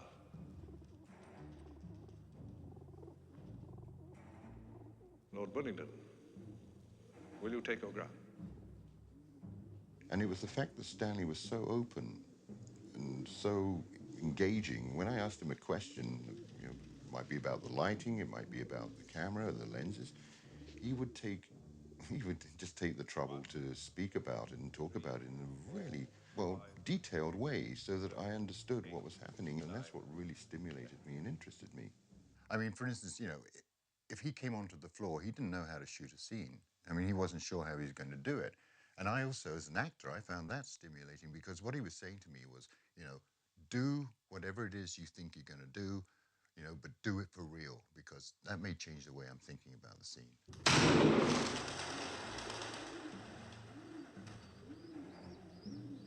Sir Richard, this pistol must be faulty. I must have another one.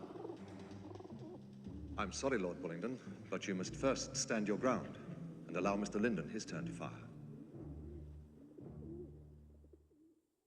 I always felt Stanley was a filmmaker most appreciated by his fellow filmmakers. Critics were always looking for something that wasn't in the movie, and then they were disappointed. And I suppose, in a way, I think that's a little bit Stanley's fault. For example, Barry Lyndon. I mean, I think everybody was expecting a kind of raucous Tom Jones kind of a movie. And you realize, as you look at the movie, that it's really about this slightly dim, handsome boy trying to find the clues and the cues to what's the right behavior, what's the behavior that's going to advance me in this society. So it's a movie really about a young man defining himself in a climate that's foreign to him. And that's not at all what people were led to believe this movie was about. Barry Lyndon was released just as Hollywood entered the age of the blockbuster action movie. With a running time of nearly 3 hours, the film came in for heavy criticism and was labeled as tedious and boring by most critics in America and Britain. But in Europe, it was hailed as a film of breathtaking beauty. And remember, it won 4 Oscars. I mean, cinematography, production design, costume design, and the music. But I think, you know, Stanley was disappointed because, well, in the end, it wasn't a commercial success. He was very, very, very sad and disheartened that particularly smaller papers and smaller television stations did not at all appreciate the tremendous effort that went into these films and, you know, just simply dismissed it. Whatever movies Stanley made, what I love about his work is they are completely conscious. You may like them, you may not like them, you may say, well, what about this, that, or the other thing? But, you know, everybody pretty much acknowledges he's the man. And I still feel that underrates him. Kubrick's next project looked far more commercial. With Stephen King's best-selling novel, The Shining, he seized the chance to make a film that would both satisfy him artistically and meet the demands of the box office. I'm asking about The Shining, you know, it's such unusual. He says, well, in reality, this is an optimistic picture. And I said, on what basis, Stanley? And he said, as the existential, pragmatic man that he was, he said, well, in some way, this movie's about ghosts. Anything that says there's anything after death is an optimistic story. There are still images in The Shining that I wake up screaming about. That little boy in the hall and the tracking of the Steadicam. The little boy on the bicycle. Of the little boy. The sense of movement that gave that picture inside this very, very foreboding place.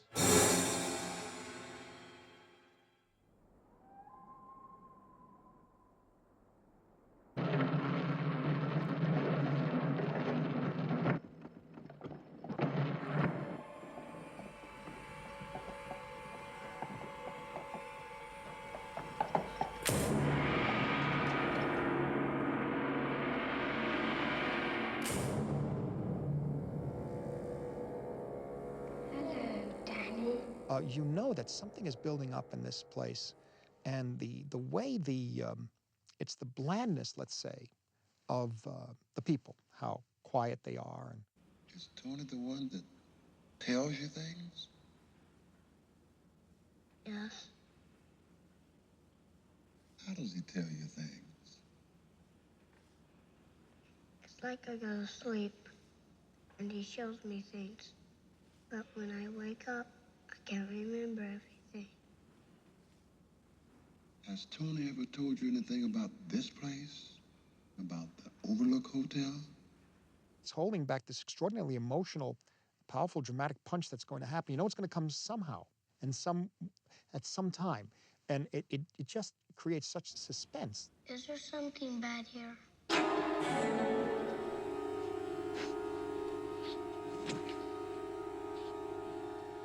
At first, I was taken aback by some of the performance.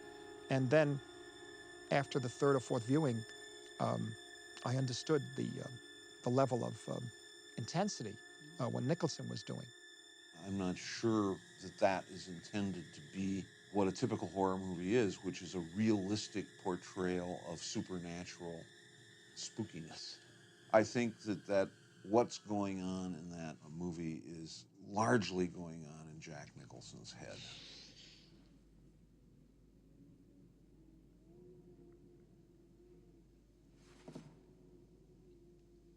Hi, Lloyd.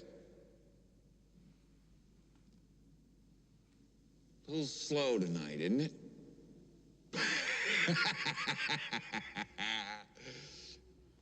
Yes, it is, Mr. Torrance. You know, I like the kind of film he makes. I don't need to be naturalistic in a film to feel satisfied as an actor. You know, one of the things he said to me that I've always remembered was in movies, you don't try and photograph the reality. You try and photograph the photograph of the reality.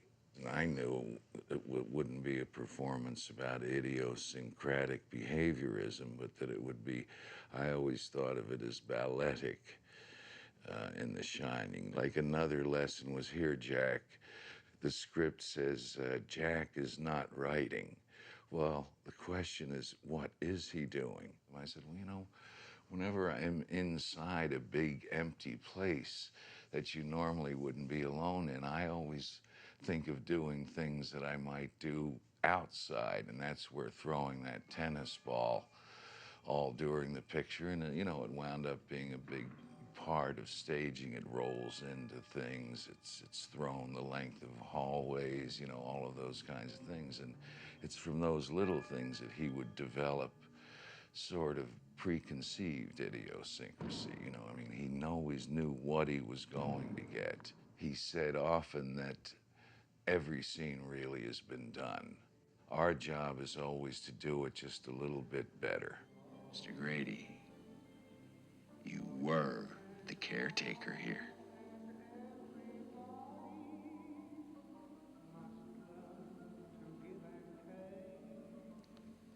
I'm sorry to differ with you, sir. But you are the caretaker. You've always been the caretaker. I should know, sir. I've always been here. We had a good friendly relationship, you know. I mean, he'd turn on you in a moment and say, all right, you know, you're the big fella, let's see it. You know, I mean, that's about as harsh as he ever got with me. You know, I mean, he was a completely different director with Shelley. Right. Oh, come on. What do you mean roll 2 video? seconds. We're killing ourselves out here, and you're going to be ready. I am too. I'm standing Should we right play by mood the music? door. No, I can't Yeah, but when you hear. came out like this, you should have just... We're sitting there because they say, wait a minute, okay. and then you say Yeah. on the radio, But when you go. do it, you've got to look desperate, Shelley. You're just wasting everybody's time there. I can't even get Well, this bring freaking it, door Jess. open. For a person so charming and so likable, indeed lovable, he can do some pretty cruel things when you're filming. Because it seemed to me at times that the end justified the means.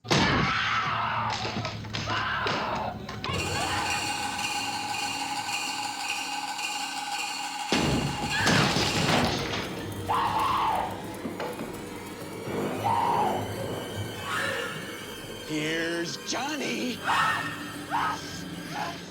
It was a very difficult role. It was a long shoot, and I had to cry and hyperventilate and carry a little boy and run, you know, for most of the time we shot. And that was about a year, a little over a year. And anywhere between 30 and 50 videotaped rehearsals before we even rolled film. I wouldn't trade the experience for anything. Why? Because of Stanley. And it was a fascinating learning experience. It was such intense work that I think it makes you smarter, but I wouldn't want to go through it again. We were working with the material that was in the book and trying to make music that fit the mood of a sort of updated Gothic horror story, which is what The Shining is, really. I mean, as a novel in any case. And of course, the stylization that came out through the filming was not present in the book. And so we failed in our attempt, which is why there is a great deal of other music put into the movie. Danny, you win. Let's take the rest of this walking, huh? A lot of the music cues are combinations of some of Ligeti's music, some of Penderecki's music.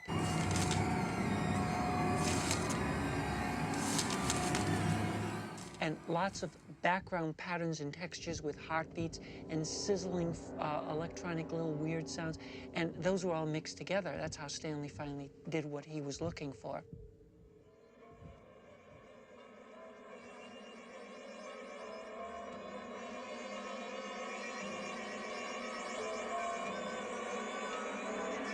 When The Shining was released, the response was mixed. Some people appreciated its riddles and ambiguities. Others felt that Kubrick had strayed too far from Stephen King's book.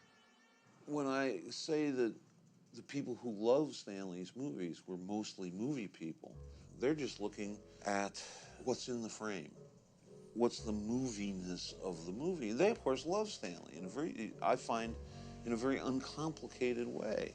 Whereas, you know, the critical community tends to fuss and fidget over what Stanley did. After The Shining, Kubrick and his family moved to a large rambling mansion in the Hertfordshire countryside. Except when filming on location, he would now do all his work here, supported by a small and dedicated team. The joke line we had about Stanley was, and this was the line you would never ever hear from Stanley, was, don't bother me with the details. I've got complete faith and trust in your judgment. Stanley would involve himself, I mean, to such an extent with the detail of stuff that one thought perhaps was a bit beneath him. He should have been doing major stuff and not worrying about how you had certain files in your office. I guess Stanley saw it all as a package deal. You either cared or you didn't care. When we went to Ireland on Barry Lyndon, he left this 15-page document, care instructions for how to look after the animals.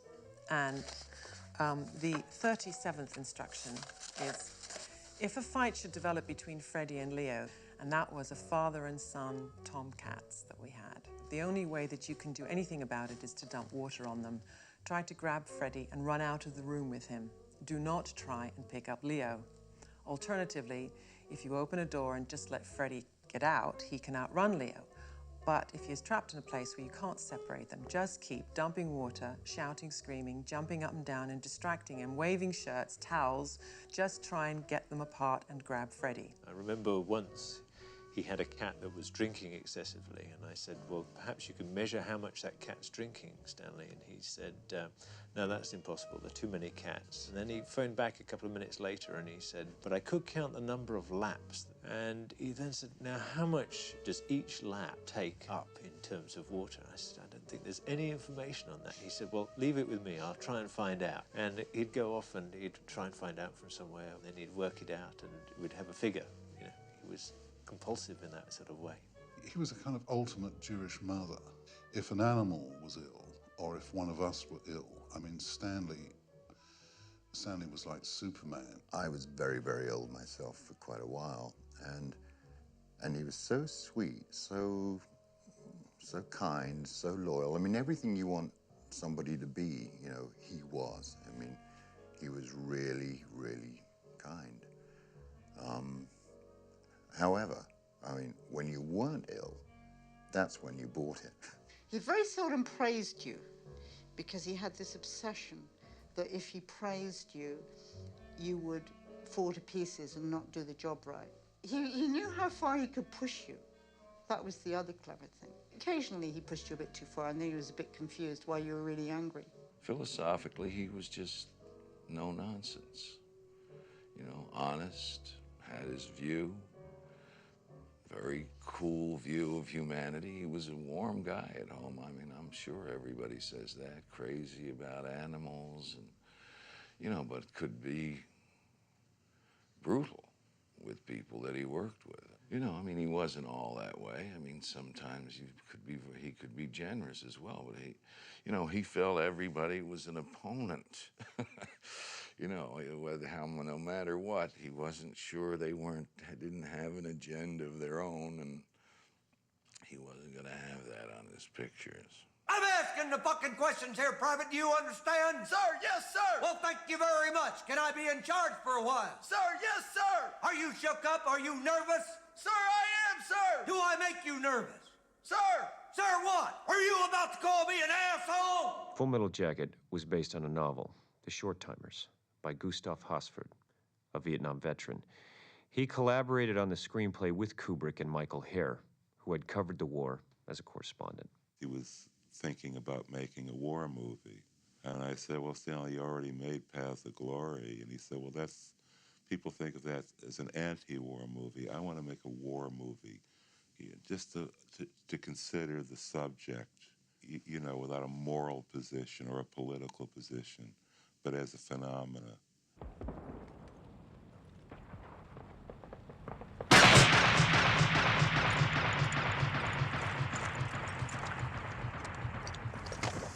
Holy shit, that's never And what he ended up doing in Full Metal Jacket, he had the detachment of the view. It's like a God's eye view of combat in the second half of the film. It seems to be so still and removed. The cleanliness of it, and the power of it. And the beauty of it, because it was also beautifully filmed. And he understood that it was accepted, that it was quite okay to acknowledge that among all the things that war is, it's also very beautiful. It's the only film that's ever done that, to give you a real idea of what it's like, and also what the kids have got to go through, and how important a drill sergeant is. Oh, that's right, Private Pyle. Don't make any fucking effort to get up to the top of the fucking obstacle. If God wanted you up there, he would have miracled your ass up there by now, wouldn't he? Sir, yes, sir. Get your fat ass up there, Pyle. And also the nature of the tragedy of it. What is your major malfunction, numbnuts? Didn't Mommy and Daddy show you enough attention when you were a child?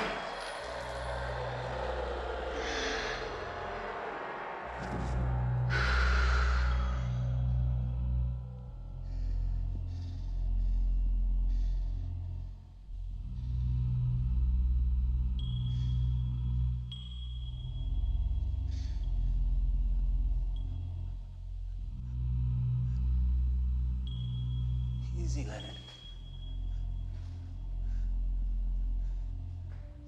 Go easy, man.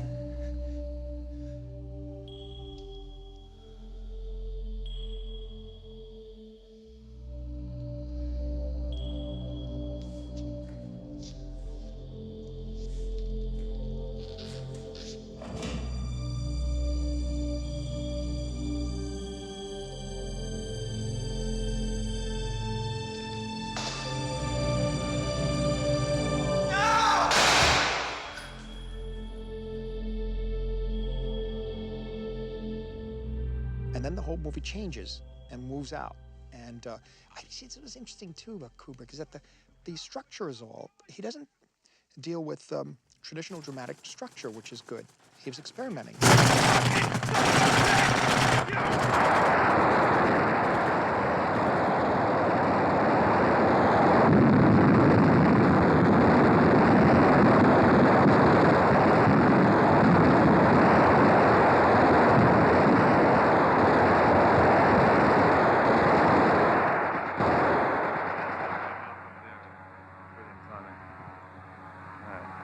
like something, doesn't it? Yeah. You know, for a director who's perceived as being you know, completely uptight and controlling, and he was very free-form, Stanley. You know, he'd try anything. He'd ask the actors in for long meetings and say there's no such thing as a stupid idea in this context. If you have an idea, just say it. You know, and he'd often adopt them.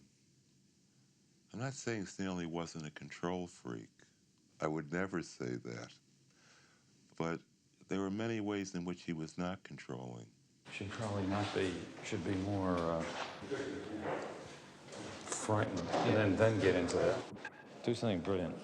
I loved him. I enjoyed his sense of humor, but I would be lying if I didn't say that there were times when he was incredibly difficult. If you weren't willing to solve the problem as much as he was trying to solve it, if you weren't, you know, as devoted to understanding what it was that he was trying to go after, it was really hard for him. And I think that the thing was sometimes you didn't know what it was that he was looking for. You know, I remember walking around Beckton Gas Works and stumbling around by myself, and Stanley drove up in the Jeep, and he said, you know, what's wrong? Why are you walking around? I said, I don't know. I don't know what it is that you want from me. And he said, are you crazy? He said, get in the Jeep. He says, I'm not.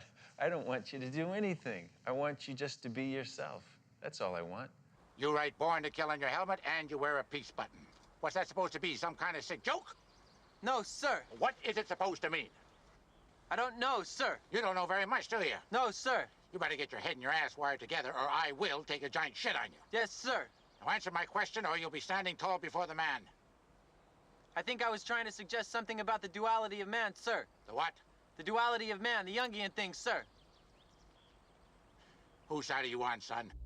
Kubrick shot part of Full Metal Jacket in East London, where a derelict gasworks was transformed into the bombed-out city of Hue, Vietnam. The four key elements were the demolition, the signage, palm trees, and the smoke. And most of this was shot magic hour. Magic hour, it is that delightful time of the day when you're all exhausted and the light is perfect. All right. He's dead. You impart what you know and collaborate very much with Stanley. It's not easy to impress him with what you do, but the fact of the day, if you come out not ticking off about something, you know you've done pretty well. You get very close. You're part of the family, and it's a unit that works very close hand in glove, because you're there 24 hours a day sometimes with him, and you eat, drink, and sleep it. There's no life outside of film with Stanley. And if you enjoy it, there's no greater experience in my mind. Everybody earned their pay when they worked for Stanley. But nobody earned their pay the way Stanley earned his pay. No one worked as thoroughly, deeply, obsessively as Stanley did. And he understood that when you're making a movie, you often don't know what it is you want until you see it. Should we try it? Let's give it a crack.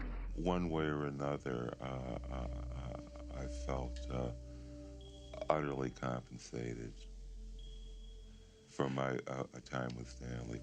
You know, if you're in it only for the money, you might have a different feeling about it. But my feeling was that, you know, I have absolutely no complaints. Kubrick had started work on the idea for Full Metal Jacket in 1980. When the film was released 7 years later, several Vietnam movies had already reached the screen. Kubrick, the great innovator, had been overtaken by other filmmakers. But Full Metal Jacket still appealed to a wide audience because it bore all the distinctive hallmarks of a Stanley Kubrick film. He didn't ever like the fact that he made so few films. He always wished he could have done more.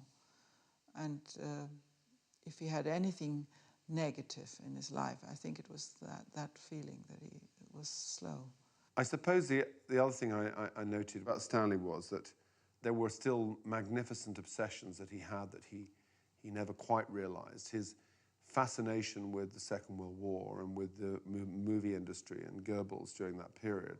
For years, Kubrick had tried to find a way of portraying the appalling inhumanity of the Holocaust on screen.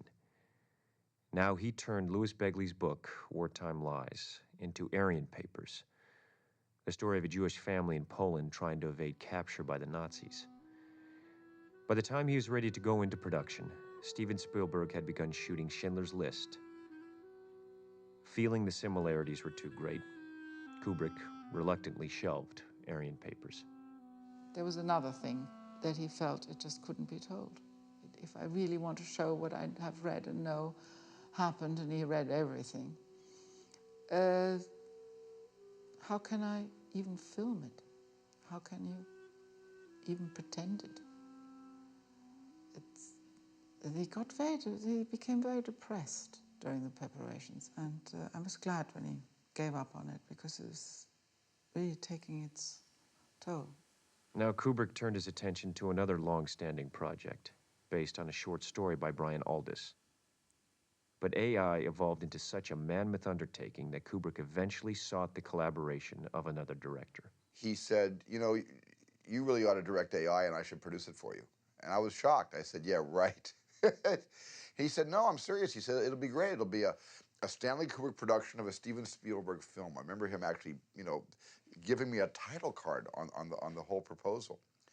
And I said, why would you want to do that, Stanley? Because this was something I knew he had been developing from his heart for so long and had contributed so many elements beyond Brian's original, you know, short story. And Stanley just said, well, you know, I think it's this movie is closer to your sensibility than mine. And he was so insistent, in fact, he said, when can you come out here and talk to me about this in person? And I said, well, when would you like me to come out here? He said, tomorrow morning. I was on Long Island. It was during the summer. So I got on an airplane the next day and I flew to his kitchen. And we, for the first time, sat down and he said, I'm going to show you these storyboards. And he started to show me a plethora of work that he had done on this picture. It was a project which needed a lot of special effects, and he eventually postponed the project for technical reasons. Computer technology was about to explode, and he figured he would benefit enormously by waiting a few years. So the next project became Eyes Wide Shut. When Eyes Wide Shut was announced as Kubrick's next film, celebrity columnists focused on the mysterious director who had not made a film or given an interview for over 10 years. They rehashed old stories, which Kubrick had never bothered to deny. He had been pegged. Reclusive filmmaker, probably half mad.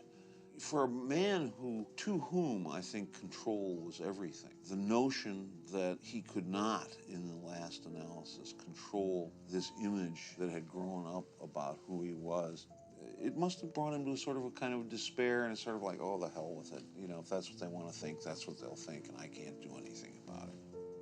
He dealt with it the way he had to deal with it. I knew it was rubbish, and that was all that mattered to me. And it mostly was all that mattered to him, although the more disgusting things did upset him, and he would talk about that sometimes. But I know until the end of Eyes Wide Shut, I'd started to say, right, well, now I'm going to do a few proper interviews and try and set the record a little straighter. Yeah, he didn't want to be somebody who shoots tourists on his lawn and then gives them money when they bleed. But it also, because it's another thing that fits into, you know, the nerdy monster sliming around in his house and hating women. I mean, he's surrounded by them. I think there are few men who knew as much about women as he did. It's impossible for me to just be objective and say, well, he should have spoken up, he should have been more gregarious. Well, you know, he couldn't, he wasn't. Why should he? He also had a great nerve. He would open the door to somebody who was looking for Stanley Kubrick, and he said he's not at home. Because for a long time, nobody knew what his face looked like. He was very, very knowledgeable about things, Stanley. Deeply curious and interested in the world, which I think a lot of people aren't aware about that. They think for someone so obsessive and so committed to what he does, but the rest of the world might pass him by. But of course, as we all know, he funneled the world into his life, into his kitchen. Well, here was a man who set up his life so that he was warmed constantly by his family and by his circle of friends, who worked in a situation where he was a matter of minutes from the place that he worked. You know, who among us would be anything but envious of the way he's managed to set up his life? The book is a tract about, you know, what are the dangers of married life? What are the silent desperations of keeping an ongoing relationship alive? And what are the choices? You know, you're either in that or you're not in that. And Stanley was very, very much a family man and in it. And the conjectures that he made about what it might be like outside it had a lot to do with what he was curious about. It was a theme that we both talked about a great deal. And he thought about it in many different ways. It used to come back over the years again and again. And as you see friends getting divorced and remarried, and the topic would come up again. And it had so many variations and so much really serious thought to it that he knew one day he was going to make it. May I ask why a beautiful woman, who could have any man in this room, wants to be married? Why wouldn't she? Is it as bad as that? As good as that. Stanley's expectations of people were not really, really high. And you see it in his films. And there was human beings that he loved. I mean, Christiane was the love of his life. And he would talk about her with, I mean, he adored her. And that's something that people didn't know. His daughters adored them. You know, and I would see that because he would talk to me about them very proudly. But his understanding of humans was that we are very bittersweet. But he admired, I think, you know, like passion and commitment and loyalty. I mean, because ultimately Eyes Wide Shut is about that commitment. It's a very hopeful film. People see it as a very dark film, but it's not. It's very hopeful. Alice, I must see you again. That's impossible. Why? Because I'm married. His films are often thought to be without pity. That's a good quality, it seems to me, because he's saying to us, we are like this. We are hopeless, muddled, fallible, desperate, needing love human beings. And in the end, I think that's what is the central quality of his films. He tells us about human beings as we are, not as we'd like to imagine that we are. The heart of it was illustrating a truth about relationships and sexuality, but it was not illustrated in a literal way, but in a theatrical way. People said, well, the streets don't look like New York. I said, well, in a way, I said, it doesn't matter. Look at the name of the street. I said, no such street exists in New York. I said, in a funny way, it's as if you're experiencing New York in a dream, you know? It seems like New York, but it's not. It seems like your wife, you know? But what is she telling me? And do I want to know? Maybe I shouldn't ask. Because I'm a beautiful woman, the only reason any man ever wants to talk to me is because he wants to fuck me? Is that what you're saying?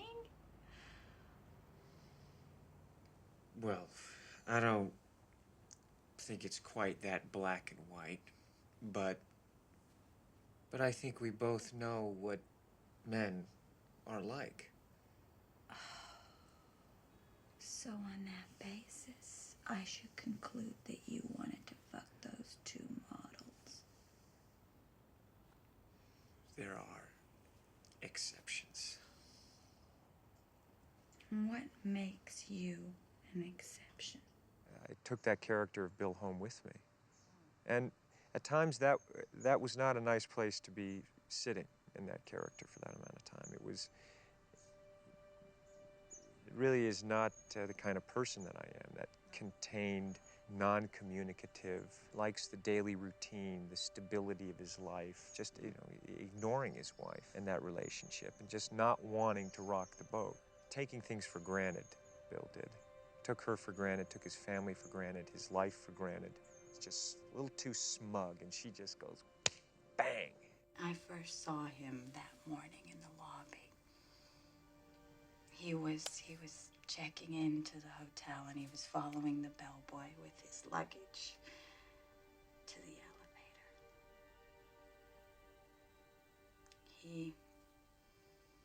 He glanced at me as he walked past, just a glance. Nothing more.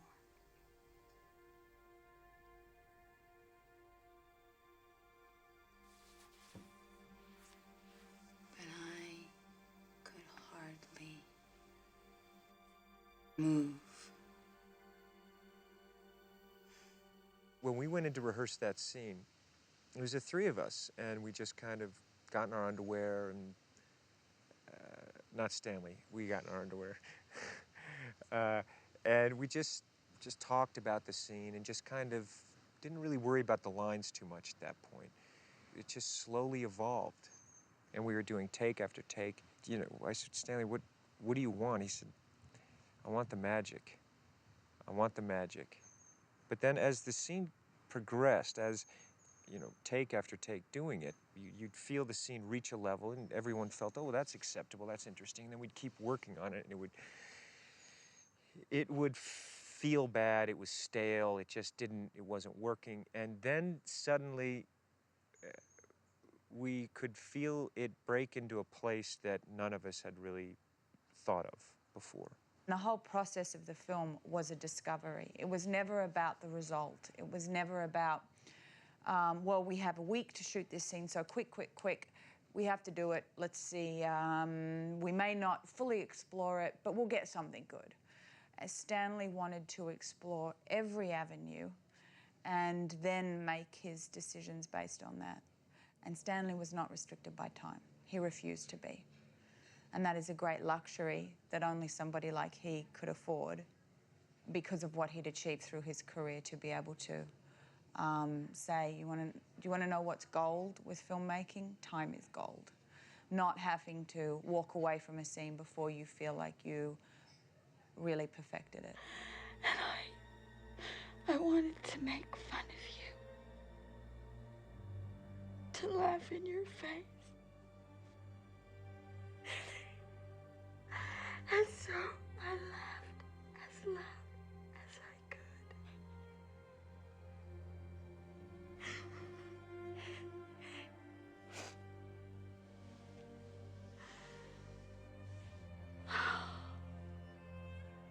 And that must have been when you woke me up.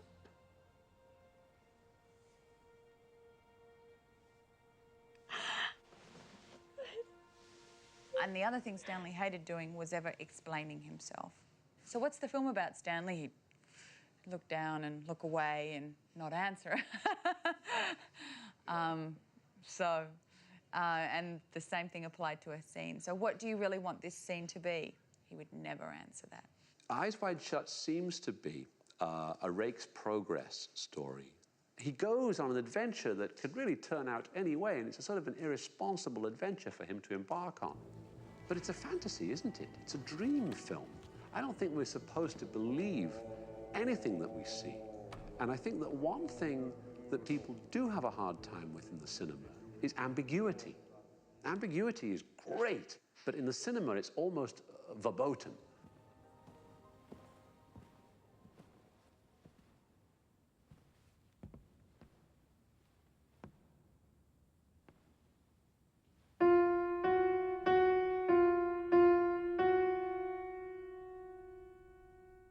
In a way, perhaps the most extraordinary example of how a piece of music is used to drive home something about character and story and atmosphere of a film is in Eyes Wide Shut.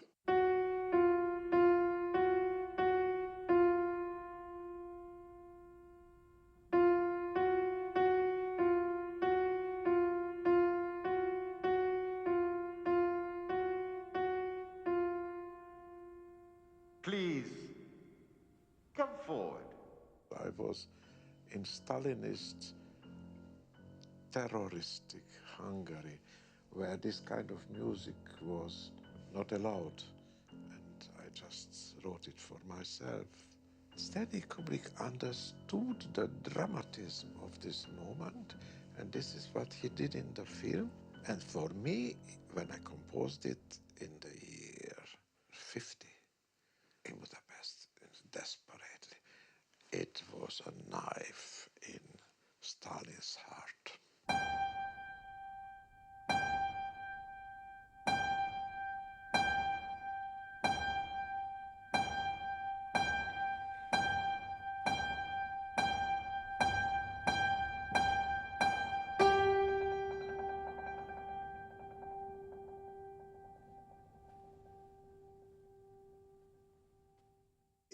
had that director's disease of really imagining the easy part of it until you get there, you know. I'm sure he did not go into Eyes Wide Shut expecting to shoot for 14 months.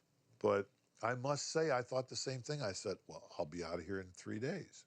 The first scene we did in 2 hours or something that night at the house where they come in and I just say hello. And so I said, well, what are all these things I hear about? It's going to take forever. I went there, and 3 hours later, I was back at the hotel in London. This is going to be a snap. I remember even him teasing me, saying, what are you doing, Cruz? I said, I know, it's great having you here, Sidney. You're perfect, you're just fantastic, because we shot it in a day.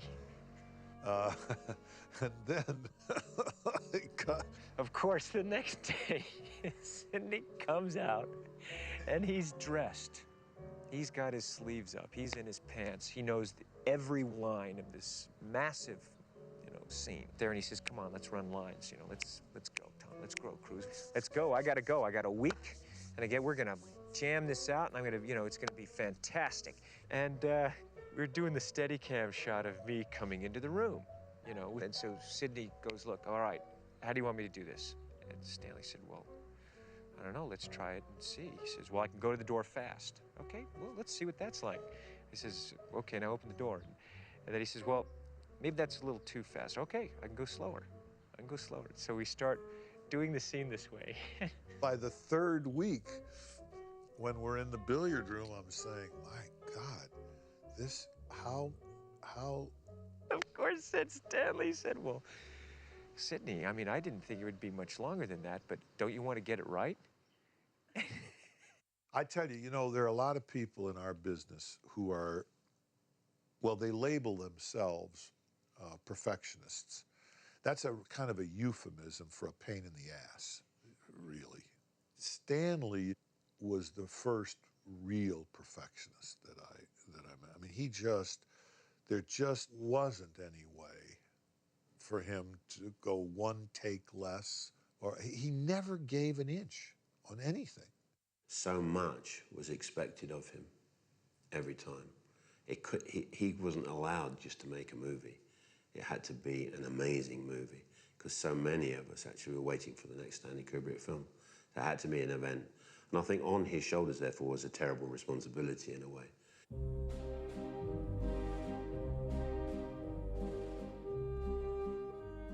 When Eyes Wide Shut was finally shown for the very first time in New York on March 1st, 1999, to Tom and Nicole and the heads of the studio, the response was very enthusiastic.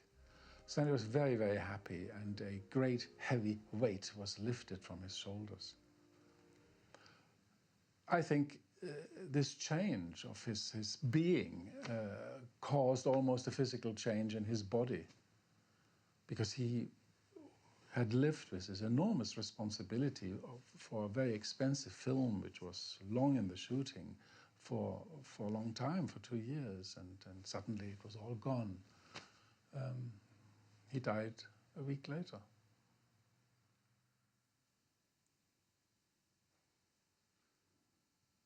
The enormous intensity that Stanley had with his work, he also applied to his family. And I always felt very much loved, and so did the children. And he was consistent in that he always said, either you care or you don't. Well, Stanley was always a man who never wanted to repeat himself.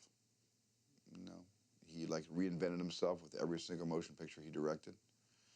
As a filmmaker, for me, he was a conceptual illustrator of the human condition. You say, well, gee, I wish he'd made more, but these are enough. Because there's so much in each one. There's so much yeah, it would have been nice for him to make more. But that's not the process. That wasn't his process. And what he did make was something that's so special and unique, it's like a different movie every time you see it. I think as a director, I think that what we all admired the most was that it was a single vision. It was one man's vision. And no one interfered with that vision, and the complete control that he had in the making of his films, that meant that whatever it had in the back of his head was up there on the screen, and I know that he struggled a lot to actually to get to that place. I think it's something that all of us actually have benefited from. Two major artists were Orson Welles and Stanley in terms of being, you know, genuine, no-holds-barred artists. You know, so I would put him in the pantheon of the absolute top film directors that the world has seen. And was one of the people that sort of knew what was wrong with the world in a weird way and was able to turn that into art. He just didn't grouse about it or bitch or write lousy editorials. He converted it into something that was amazing and important for us as a species. I always thought I'd work with Stanley again. You know, we kept in touch over the years and everything and talked about other projects. And it's a sad thing that I won't have that great opportunity. I miss him. How could one not miss him? He was a man who is completely unique. He's a man I loved and admired. With all the difficulties he had with him. He was not an easy person. It didn't matter. I mean, you know, obviously I worked with him for 30 years for good reasons. Stanley is gone. There's never going to be another Kubrick film. You will never have a film that will look like this ever again, because it is Stanley.